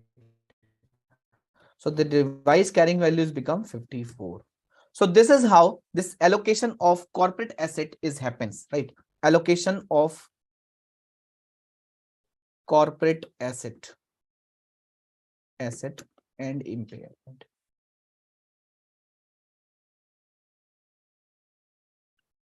Friends, let me know if you have any doubt, any problem in this case study, in this allocation of corporate asset into the cash generating unit and how we have computed impairment on this, right? What we have done first, whatever CGU, this asset belongs to whatever CGUs, what we have done, first of all, we have allocated this corporate asset to those cash generating unit, right? So people are asking, students are asking, sir, whether this corporate asset has to be allocated into the sales and marketing department also. So friends, sales and marketing department per se is never a cash generating unit. How can it be a cash generating unit? It is a profit center. It is not a cash generating unit. For being a cash generating unit, there must be some assets, and those assets would generate cash flows. If you talk about factory, if you talk about assembly line, right? If you talk about plant, if you talk about vehicles, it could be a cash generating unit. But how a sales and marketing department could be a cash generating unit? It cannot be a cash generating unit, no? Right? So friends, first of all, there should be a cash generating unit. This corporate asset needs to be allocated to those cash generating unit on the basis of their carrying values, in the ratio of their carrying values. Done. After that, you have to compute the revised carrying values by adding the corporate asset. Then you need to assess the recoverable value of those CGUs. Then you need to check the impairment loss. If there is any impairment loss, you have to allocate the impairment loss to the respective CGU and corporate asset in the ratio of their carrying values. This is what we have done in this case study, right? I will share this Excel file to all of you where I have written all the steps and I have also solved this case study. Right, friends? So this is your solution.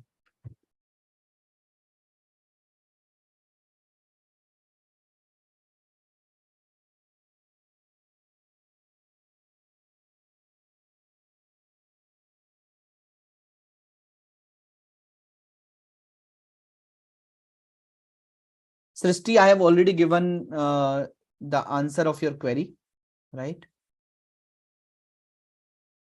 Yes, in this case, the production department, which is having some assets, is your CGU, right? So friends, it's 8:35 now. Let's have a 10 minutes break and we will start at 8:45, right?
right?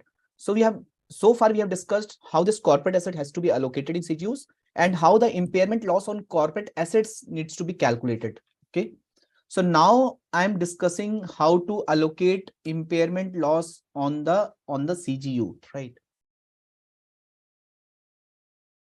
I hope my Excel file is visible to all of you. I hope this is visible, guys. Yeah.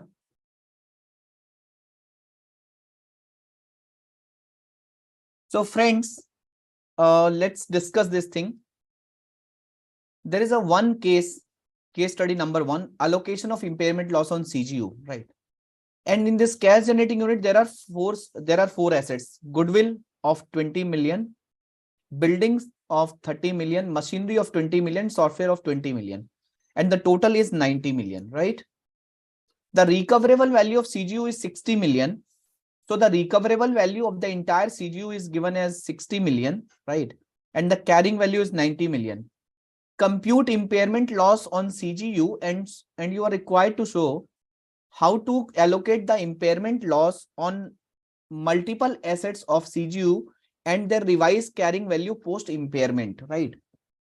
So there is two asks of this question. In this question, the carrying value of the entire CGU is given, which is 90 million, and the recoverable value of the CGU is given, which is 60 million. And of course, the impairment loss will be 90 minus 60, which is 30 million. 30 million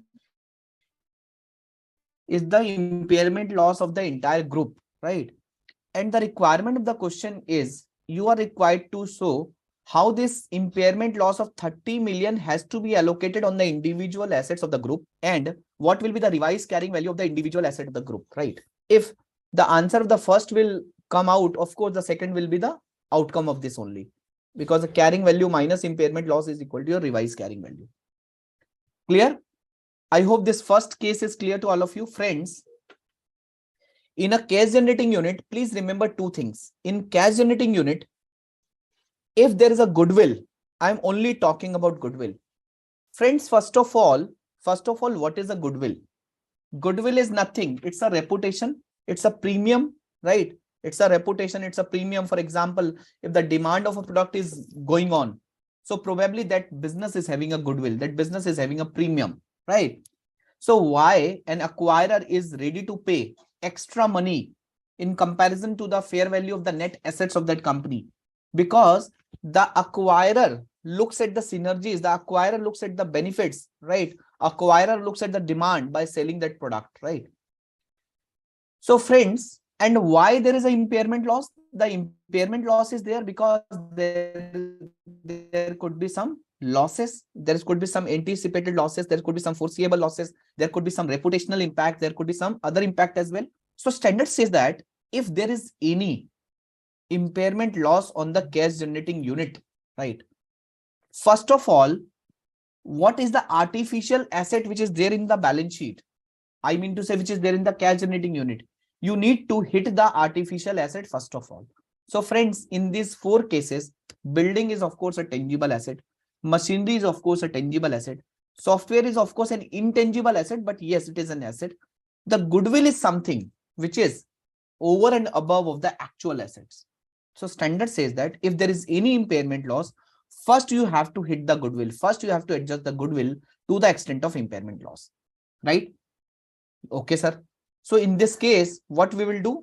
First of all, we will charge, since the impairment loss is 30, we will charge the impairment loss completely on goodwill to the extent amount of goodwill is there. So in this case, the revised carrying value of goodwill will become 20. Right? Clear? Okay. Then whatever remaining impairment loss is there, it has to be allocated in the ratio of their carrying values. Okay. So what is the remaining impairment loss? It is 10 million. So minus 10 multiply by 30 divide by sum of these three, 4 million. Again, minus 10 multiply by 20 divide by sum of all these three. Again, minus 10 multiply by 20 Divide by sum of all three. So this is how this 30 million comes out. Have you understood? So in case of any impairment loss on cash generating unit, first we need to adjust goodwill. Then the remaining asset has to be adjusted on the basis of pro rata. Okay. On the basis of in the proportion of the carrying values of the remaining asset. So what is my revised carrying value? My revised carrying value will be 60 in this case. Right? Is it clear to all of you guys? Is it clear to all of you? Or let me know if there is any problem.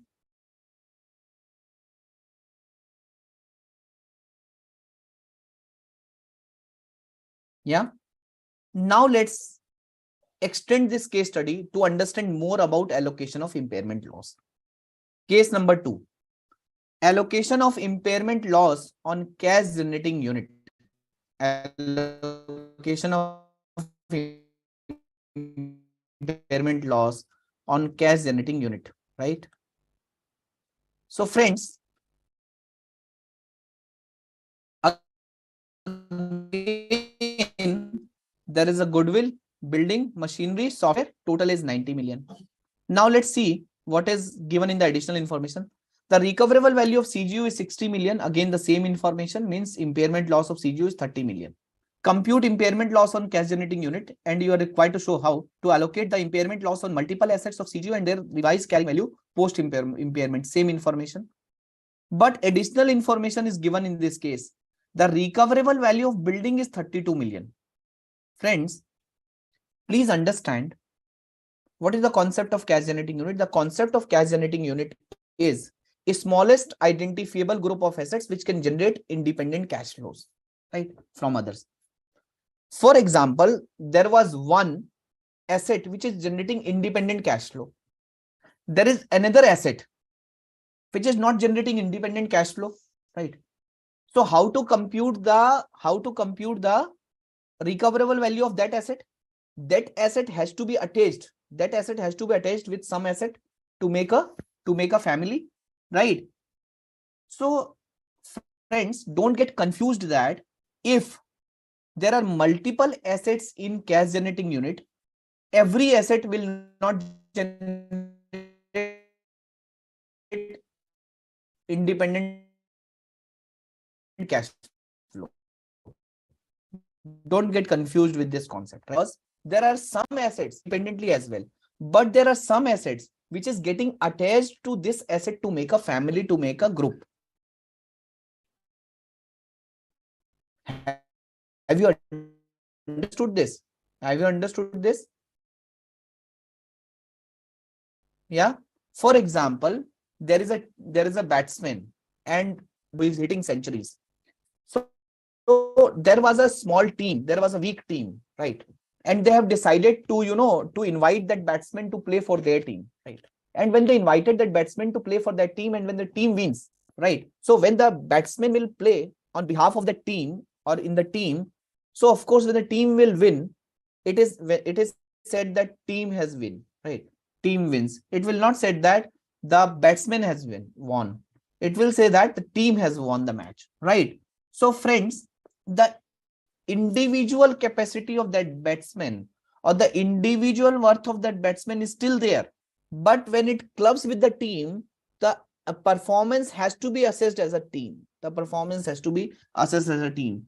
For example, if that team will lose the match, nobody will say that only team has lose the match, that batsman has not lose the match. Of course, the batsman was part of the team only, right? So it becomes a family, it becomes a group, it becomes a CGU. So friends, there could be a situation where in a CGU, the individual asset recoverable value may have been there, right? Sir, in that case, what happens? For example, or even the value in use would not have been there, but the fair value less cost to sell may be there. And probably the fair value less cost to sell may have been higher than the carrying value. For example, in this case, goodwill is there, building is there. The value the carrying value, but the recoverable value of this building is 32 million. Probably the. So friends, do you think? And if I do allocation, you can see that we have done the allocation of 4 million in the building. So friends, what is your view? Should we allocate impairment loss in this building also? Just going by the formula, should we allocate the impairment loss on this building also? Of course, this is a part of CGU and there is an impairment loss on CGU, right? So first we will hit the goodwill. So of course, minus 20 we will do, right? Now we have a 10 million to allocate in these three assets. Should we allocate this 10 million in this building also? What is your view? What is your logical sense? What common sense says that? The common sense says that since the independent asset value is there, so the allocation of impairment loss, this asset should not result in making the value lower than what actually the value is there, right? Since in this case, the value is 32 million. So in this case, there will not be any impairment. In this case, there will not be any impairment on this asset, right? Why? Because the recoverable value is more than carrying value, hence no impairment. Right? So friends, in this case, the remaining 10 million has to be allocated in the ratio of this remaining asset. Minus 10 multiplied by 20 divided by 40. Divide by 40 means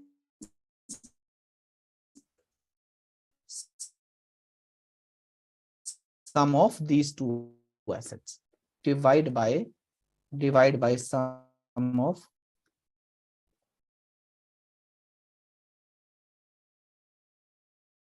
right? Clear? Is it clear? I hope it is clear to all of you. Let's discuss the third case study.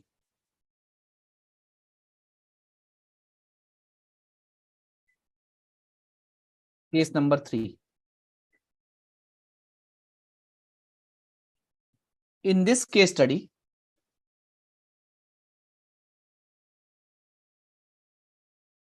the recoverable value of the building is 28 million, right? Is 28 million, the recoverable value. So friends, it is 30 million, but the value becomes 28 million, right? So first of all, we will allocate the impairment loss to goodwill. Now 10 million has been left out. So if we will allocate 10 million in the ratio of these three assets, what is the allocation to building? The allocation to building is 4 million and the revised carrying value will become 26 million. Standard says that you cannot allocate more than of its recoverable value, right? So the allocation of impairment loss should not be more than its individual impairment loss. So in this case, how much we need to allocate? We need to allocate only 2 million, right? Why? Because the carrying value is 28, the recoverable value is 28 million, which is given in the question. Now, how much of impairment loss we have left out? We have left out with 8 million. So again, minus 8 multiply by 20 divide by 40. Minus 8 multiply by 20 divide by 40. Right? So this is how we have to do the calculations of allocation of impairment loss on the group of asset, on the family of asset, on the sketch generating unit. So friends, students, we have discussed 3 kind of case study as far as allocation of impairment loss is concerned, right? And we have 3 situations. We have adjusted the goodwill and we have allocated the impairment loss in the carrying values of the remaining asset. Second, for one of the asset, the recoverable value was higher than the carrying value. In that case, we haven't charged any impairment. Third, we have charged and allocated the impairment in that asset also, but to the extent of their individual impairment loss only, right? But if the allocation, right, So we have allocated only 2 million. Then we have allocated the remaining amount here. Is it clear? I hope this allocation thing is clear to all of you friends. Let me know if you have any doubt so far. Do let me know. Is it clear to all of you?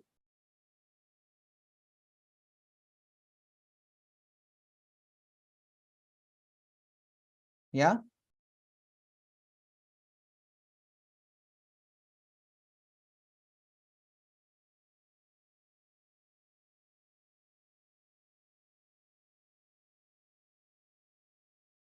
Okay. So let's go to PowerPoint presentation now. Corporate assets, of course, we discussed. Allocation of impairment loss in CGU, we discussed that the impairment loss should be allocated to reduce the carrying amount of the CGU in the following order. First, reduce the goodwill, then to the other assets of the CGU pro rata on the basis of the carrying value of each asset in the group.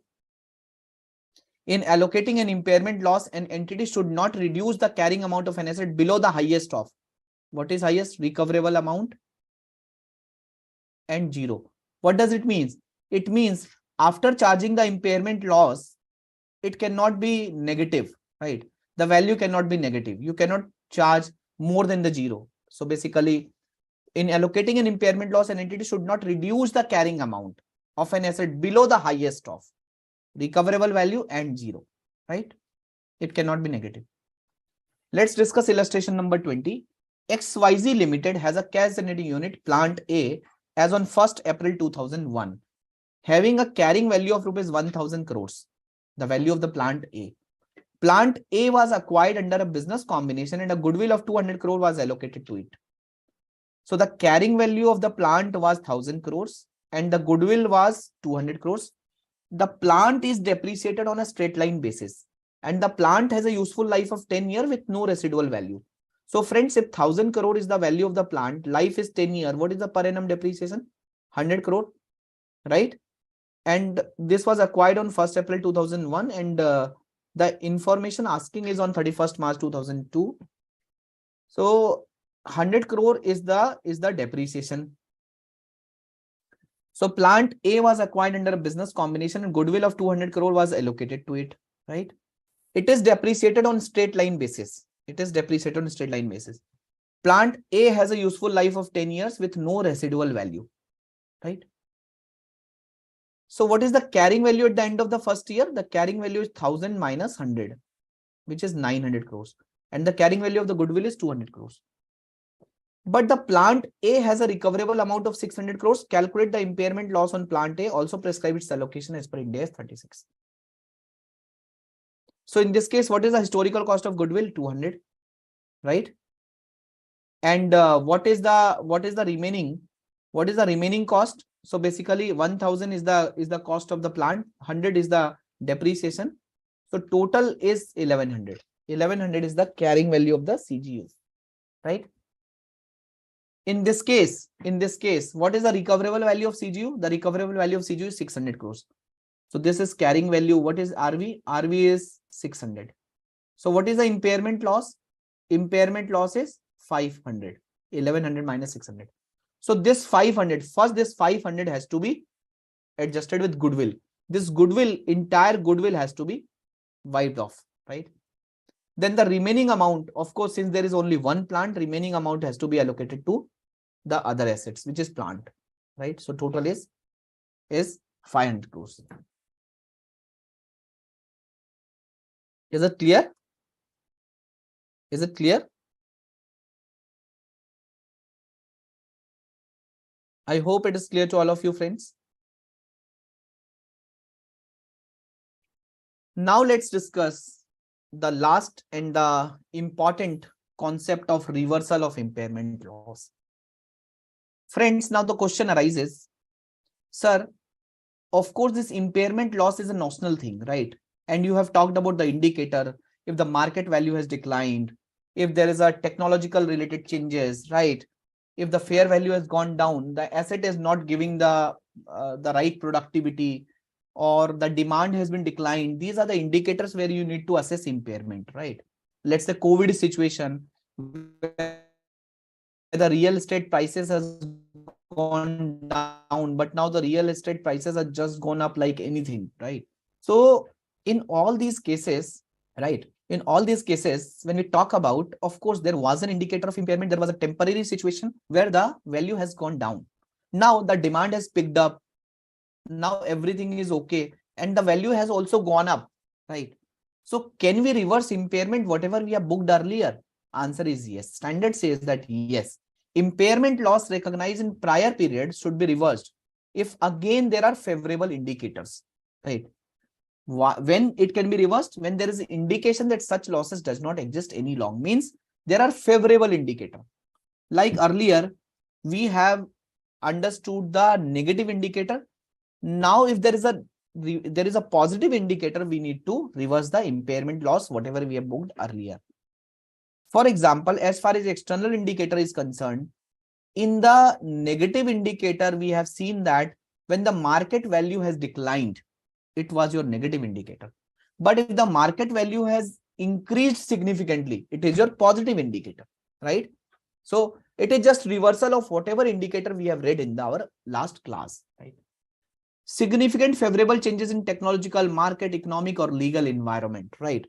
Earlier, the government has banned the diesel vehicles, right? Now government is saying, yes, we are, so all these diesel vehicles are allowed till their actual life, right? The new production will not happen, but whatever diesel vehicles are there, they will be able to run till their completion of life, right? So in that case, there is a significant favorable change in the legal environment, in the economic environment, right? So in this case, again, there are favorable indicator, and hence whatever impairment loss we have been booked earlier, it can be reversed. Or interest rate has been decreased. Like I have told you, if interest rate will increase, your discount rate will increase. If discount rate will increase, your present value of cash flow will go down, right? It is a negative indicator. But if the discount rate will decrease, your present value of cash flow will increase. It is a positive indicator. Coming to the internal indicator, significant favorable effect in the use of the assets. Earlier, the asset was remaining idle. The asset was not giving the right output, or the company was not able to get the right output from the asset. Why? Because demand was not there. But since the demand has picked up and now the asset is showing us very favorable, significant impact, right? Economic performance of the asset is better than expected. So whatever expectation is there, the economic performance is much better than whatever expected out of that asset, right? Clear? So now, how much impairment loss could be reversed? Standard say, first of all, standard says that the impairment loss of goodwill cannot be reversed, right? But impairment loss on other assets can be reversed, right? But impairment loss on other assets, to what extent impairment loss on other assets can be reversed? For example, 2 years back, the company has done an impairment testing and the company has recorded an impairment loss of, let's say, 200 crores on a particular building or a plant, right? Now the question arises, now there are favorable situation, market value has gone up, everything is positive. Do we need to reverse the entire 200 crores or do we need to reverse the different amount? So friends, to what extent, at what amount impairment loss can be reversed, let's discuss with the help of an example, and after that we will come to this concept again. Please let me know if my if my Excel file is visible, guys. Reversal of impairment loss. Please remember, reversal of impairment loss on goodwill is not allowed. Why? Because reversal of impairment loss on goodwill is just like creation of internally generated goodwill. And that is why reversal of impairment loss on goodwill is not allowed. Okay. Reversal of impairment loss on other assets is allowed if only there are favorable indicators. Now let's understand what is the accounting treatment of reversal of impairment loss and how it is going to be measured, right? Okay.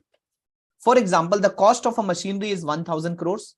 The life is 5 years and the depreciation will be, of course, 200 crores per annum, which is 1000 divided by 5. What is the WDV at the end of year 2? It is 600 crores. 200 crore is the depreciation per annum. So after 2 years, the WDV will become 600 crores.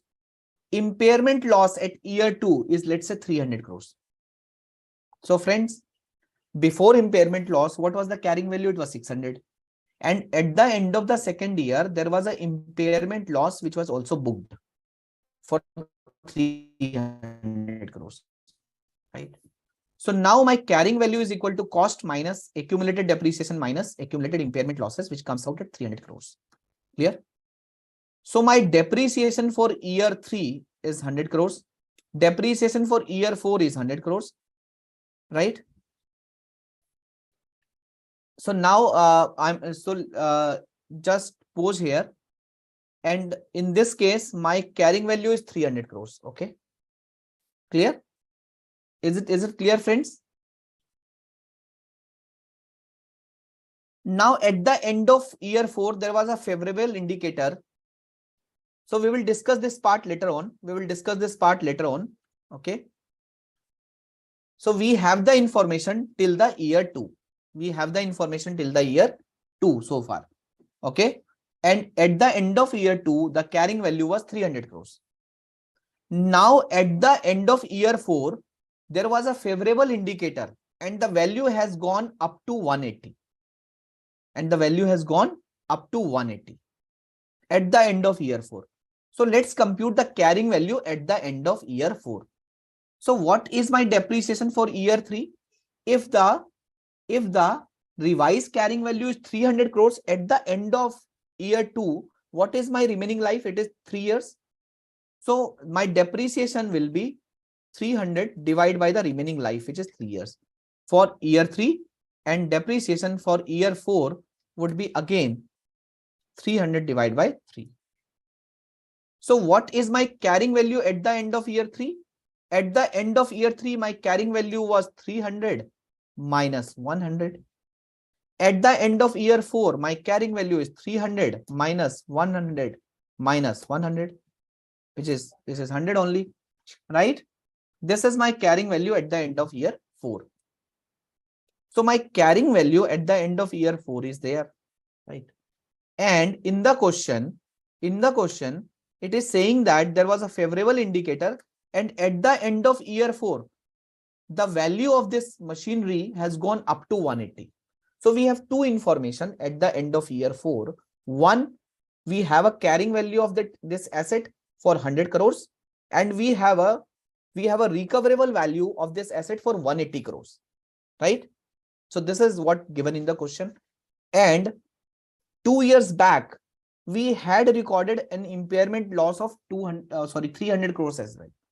Now the question arises, do we need to reverse 300 crore of impairment loss completely, or is there any guidance which is given in the standard to what extent an impairment loss can be reversed?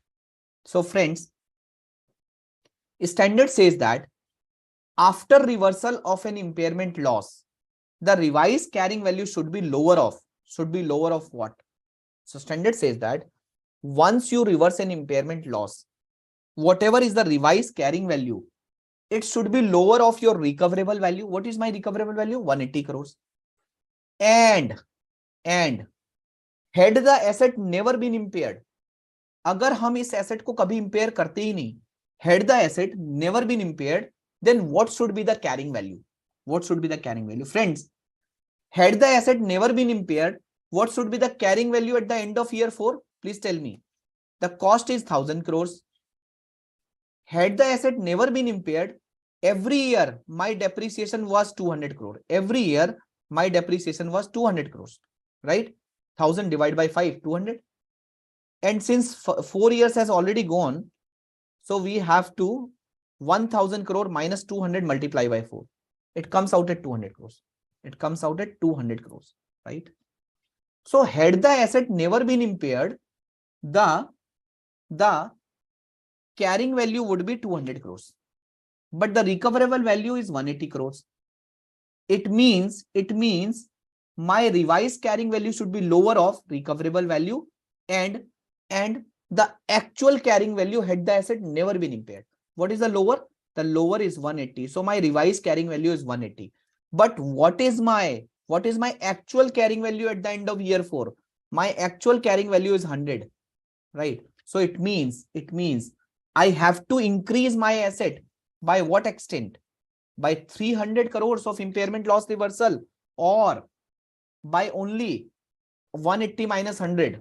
It has to be 180 minus 100 only, right? So the accounting entry will be asset account debit 80 crores to impairment loss 80 crores. So friends, the reversal of impairment loss should only be to the extent, whatever, if the asset never been impaired, what should be my actual carrying value as on date versus what is my recoverable value? Whatever is the lower, that should be the revised carrying value after impairment. Okay. And the difference between actual carrying value and the revised carrying value is a reversal of impairment loss. I hope it is clear to all of you guys. I hope it is clear to all of you. Is it clear to all of you? Yes or no? Tell me, is it clear or not clear?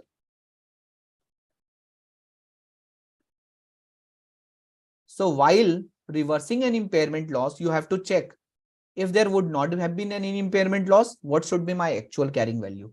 What is my actual recoverable value? What is the lower of both these items? So your lower of both these items should be your revised carrying value. And of course, the difference between revised carrying value and the actual carrying value is your reversal of impairment loss. Clear? Now Srishti is saying, sir, is it same as revaluation surplus concepts? No, Srishti, this is not same as a reversal. Are you talking about, Srishti, that that in case of revaluation surplus, whatever decline you have taken earlier, you can increase to that extent? So Srishti, there is one difference between the reversal of revaluation surplus and reversal of impairment loss. In case of revaluation surplus, whatever decline you have booked earlier, you can increase.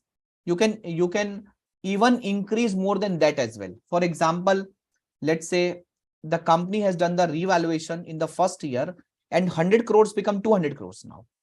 Let's say 250 crores. So you have recorded an impairment surplus. Sorry, you have recorded an revaluation surplus of 150 crores. In the next year, again, the company has done the revaluation and there was a loss of 200 crores. So the company has booked an impairment loss, right?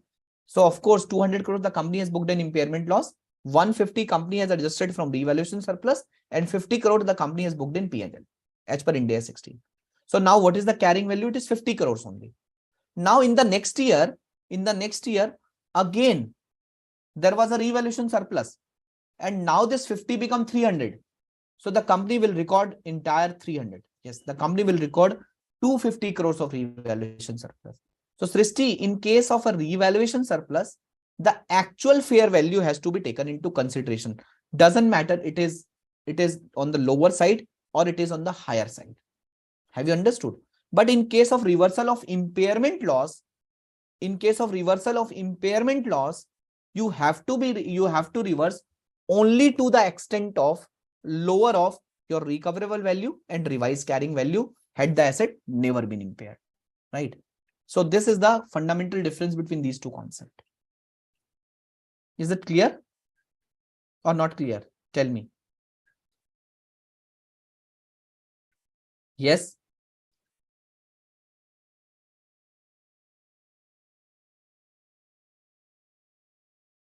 Is it clear? Shall I move forward?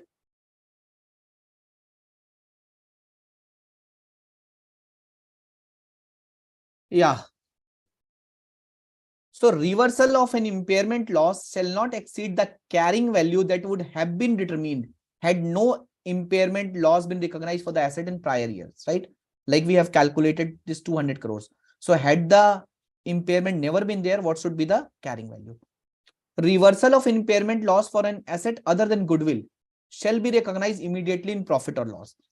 Any reversal of an impairment loss of a revalued asset shall be treated as a revaluation increase in accordance with other Ind AS, right? So if the revaluation model has been adopted, so in that case, it has to be treated as a revaluation increase. So in that case, it could be more than this amount as well, right? Further depreciation will be charged on the revised carrying amount only, right? The concept of revaluation model in Ind AS 16 is not to look at, right, to that extent only increased, to that extent only decreased. It has to be matched with the actual market values, right? So that is the revaluation surplus concept. Clear?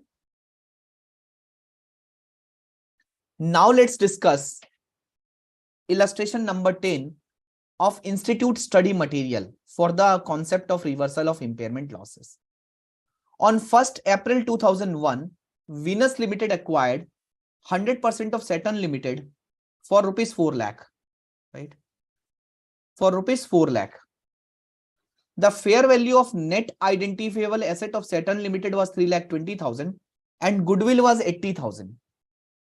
So friends, Venus Limited acquired 100% of Saturn for rupees 4 lakh and fair value of the net identifiable asset was 320 and goodwill was 80.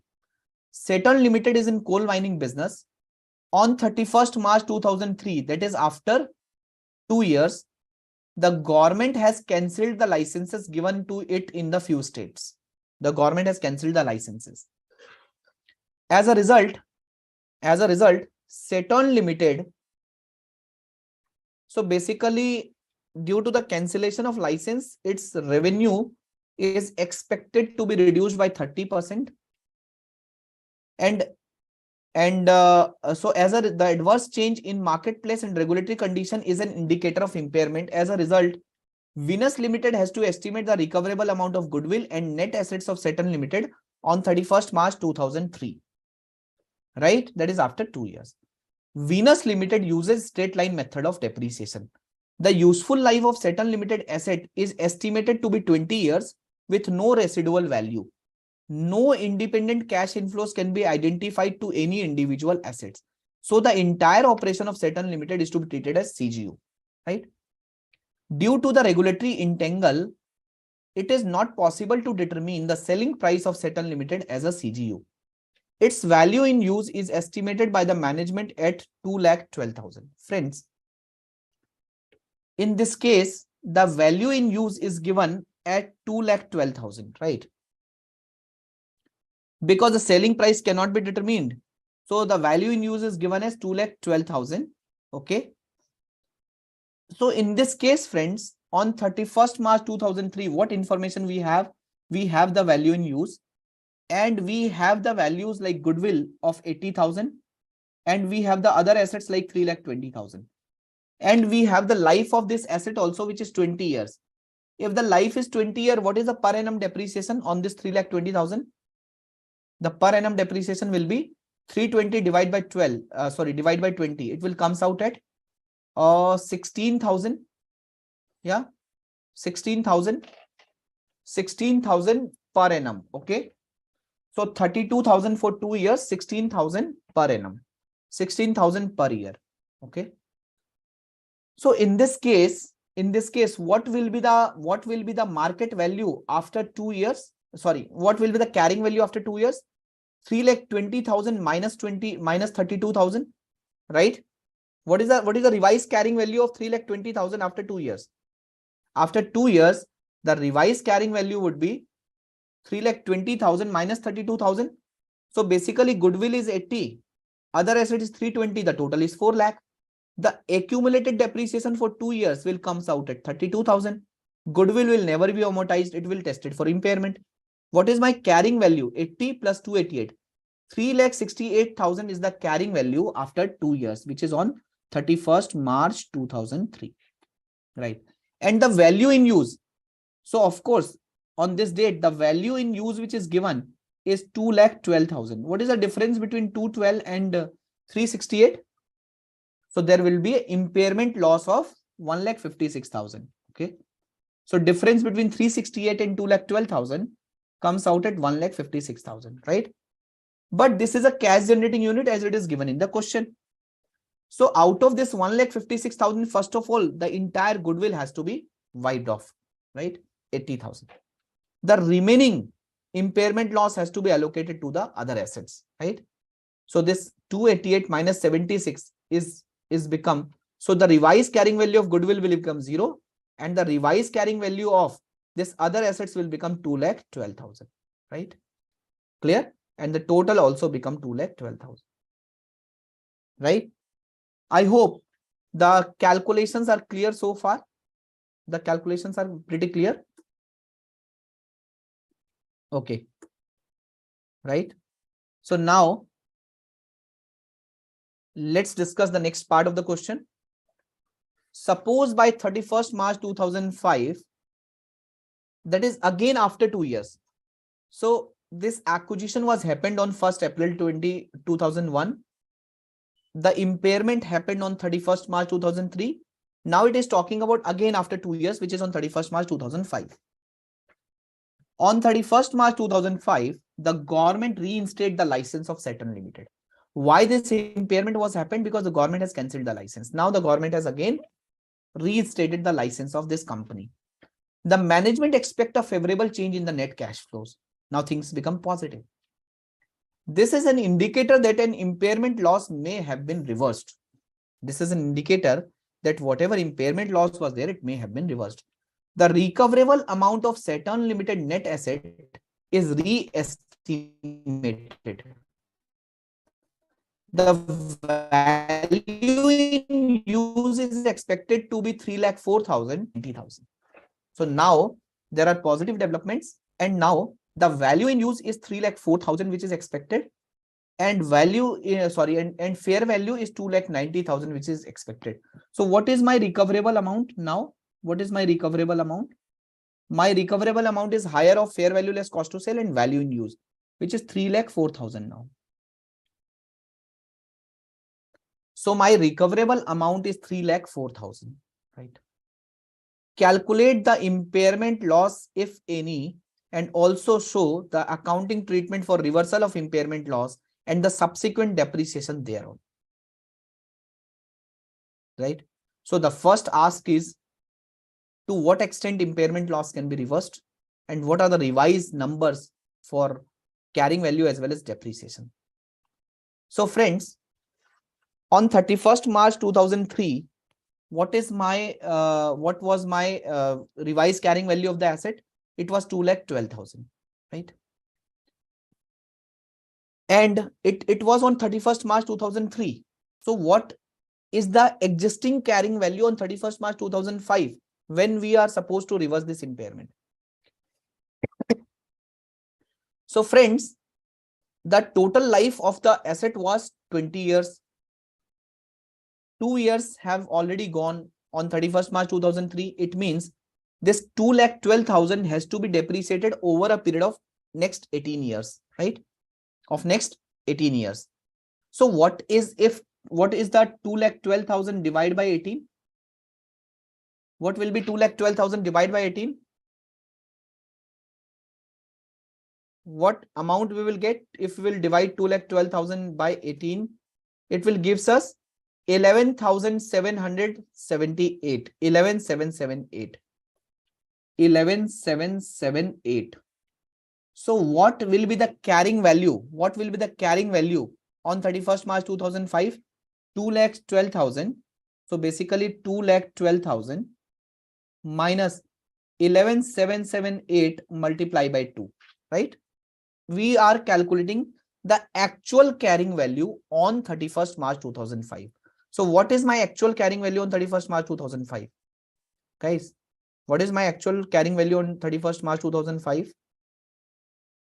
2,12,000 minus 11,778. Okay. So it is 188,444, right? 188,444. 188,444. Okay. Is it clear? 188,444. In this question, if you will see, so it instead of 11,778, they have rounded off the calculation. So they have calculated 1,88,000. They have rounded off in thousands, but actual is 188,444. If you are rounding off in thousands, you can write that we have rounded off the number in thousands, right? Clear? Is it clear? The actual, this is my actual carrying value. Friends, now what is my actual recoverable value? my actual recoverable value, my actual recoverable value on 31st March 2005 is how much? It is 3,04,000. 3,04,000. Now I need to compute what is my revised carrying value had the asset never been impaired. So the original cost of the asset was 3,20,000, right? The original life was 20 years.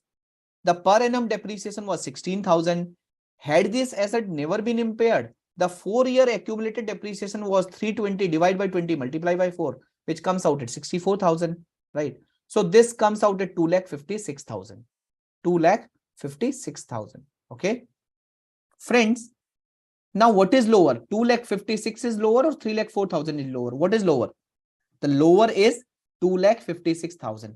It means impairment loss reversal will be is equal to 2,56,000 minus 1,88,000, which comes out at 56 and 12. How much? 68,000, right? So this is your impairment loss reversal. Impairment loss recognized previously can be reversed only to the extent of lower of estimated recoverable value, which is lower of fair value and re-estimated recoverable value, right? So 2,56,000 is your amount which is there if the asset never been impaired, right?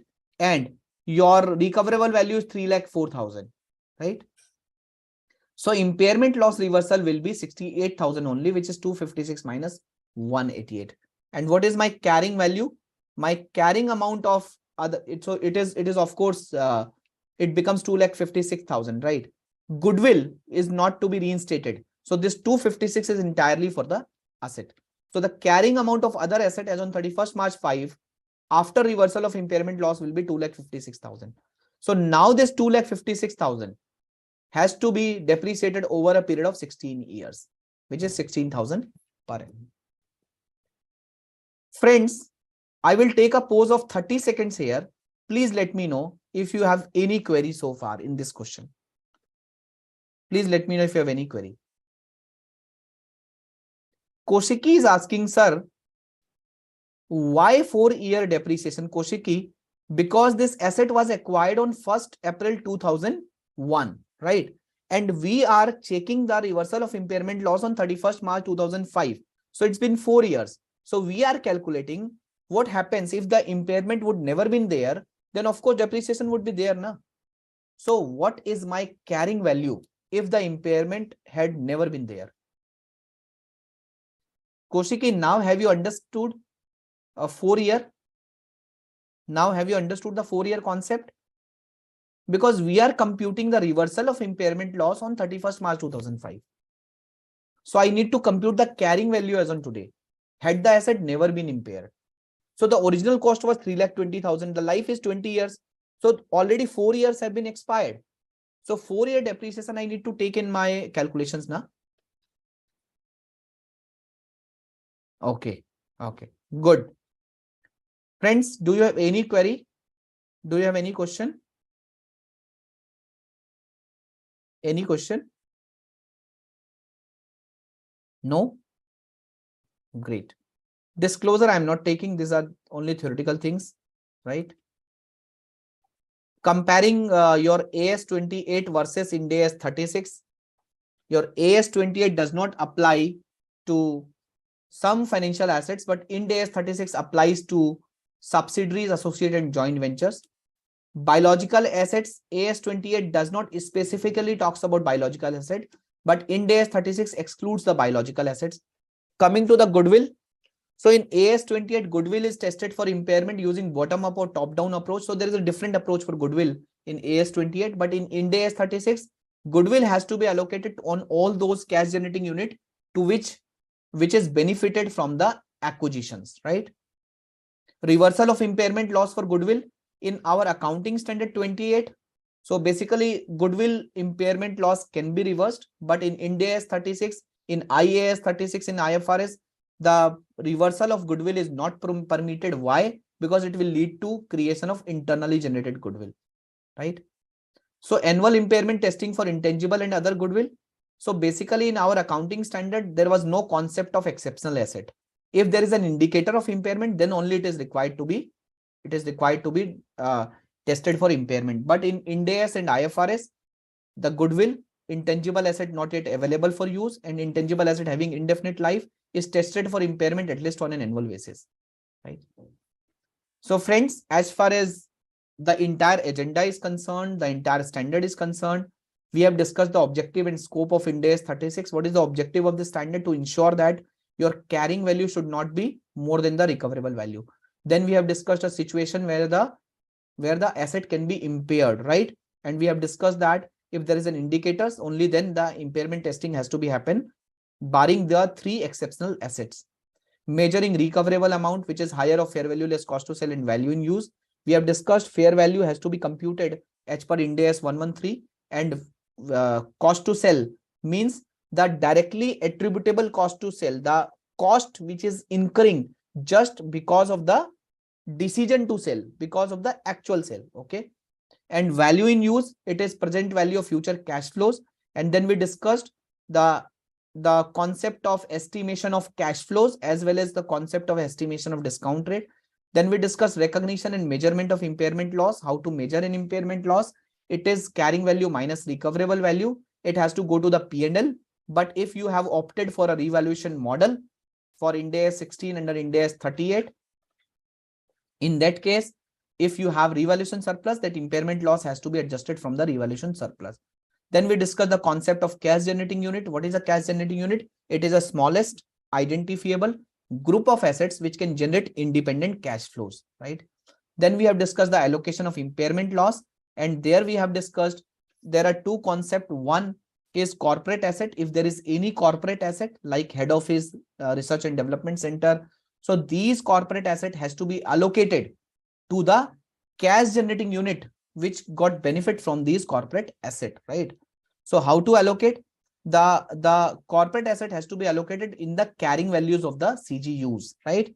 Then you need to check the recoverable value of those CGUs. Then you need to check the impairment loss. Then you have to allocate the impairment loss to CGU and the corporate asset in the ratio of their carrying values. Then we have discussed how to allocate the impairment loss to CGU. First, you need to charge off the goodwill. Then you need to allocate the impairment loss in the carrying value of the remaining asset. If according to the individual recoverable value, the asset should not have been impaired, we should not allocate the impairment loss to that asset of the group of asset, that asset of the CGU. If according to its own recoverable value, the impairment loss should be lower than whatever should be allocated, it should be lower, and the remaining loss should be allocated in the remaining assets, right? This part we have also discussed in 3 cases, right, guys? Then we have discussed if in the cash generating unit, if there is a exceptional asset, in that case, you have to do the impairment testing of that cash generating unit at least once on an annual basis, right? And if so basically, if the exceptional assets are not there, in that case, you have to do the impairment testing only when indicator is there, right? But for exceptional assets, if indicator is there, you have to do more impairment testing on a more frequent basis. Reversal of impairment loss, we have discussed that impairment loss has to be reversed only when there are favorable indicators, right?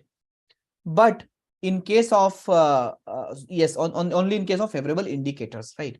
So for goodwill, once the goodwill has been impaired, goodwill is not allowed to be reversed. Okay. So the reversal of impairment loss on goodwill is not allowed, right?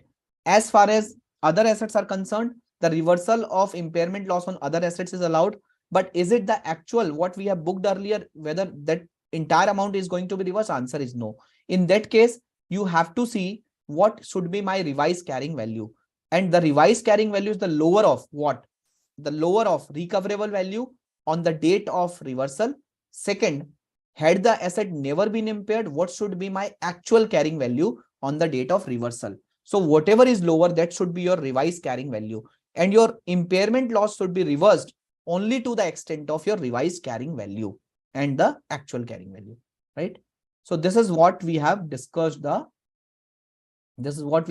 in the impairment of asset standard. Friends, please let me know if you have any query so far.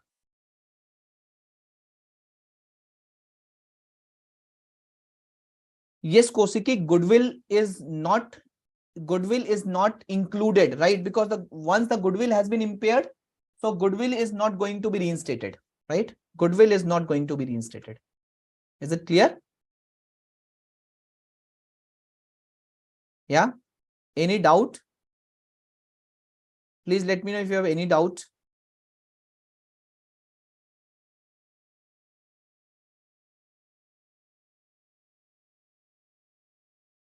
Yes, Rahul. So basically, goodwill once once you have recognized once you have reversed the goodwill, it will never be recognized again. Why? Because it is against the principle of Ind AS 38, right? Ind AS 38 says that the goodwill, the reversal of impairment loss on goodwill is just like a creation of internally generated goodwill, which is not permitted in Ind AS and IFRS, right? Clear? Is it clear, guys?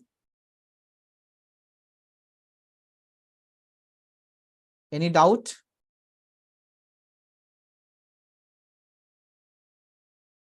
Great. So friends, if you don't have any doubt, let's conclude the session. Okay. Rahul is asking, will not consider goodwill while calculating carrying value if there was no impairment. Yes, we will not consider goodwill, right? So we are checking only for the other assets, right? So thank you guys. Thank you so much. And it was really nice to take lecture with all of you again. So we have concluded this entire Ind AS 36. If you have any question, if you have any query, please reach out to Board of Studies of ICAI or reach out to me for clearing the doubt or for clearing your queries. And till the time, just stay safe and stay happy. Bye bye. Take care.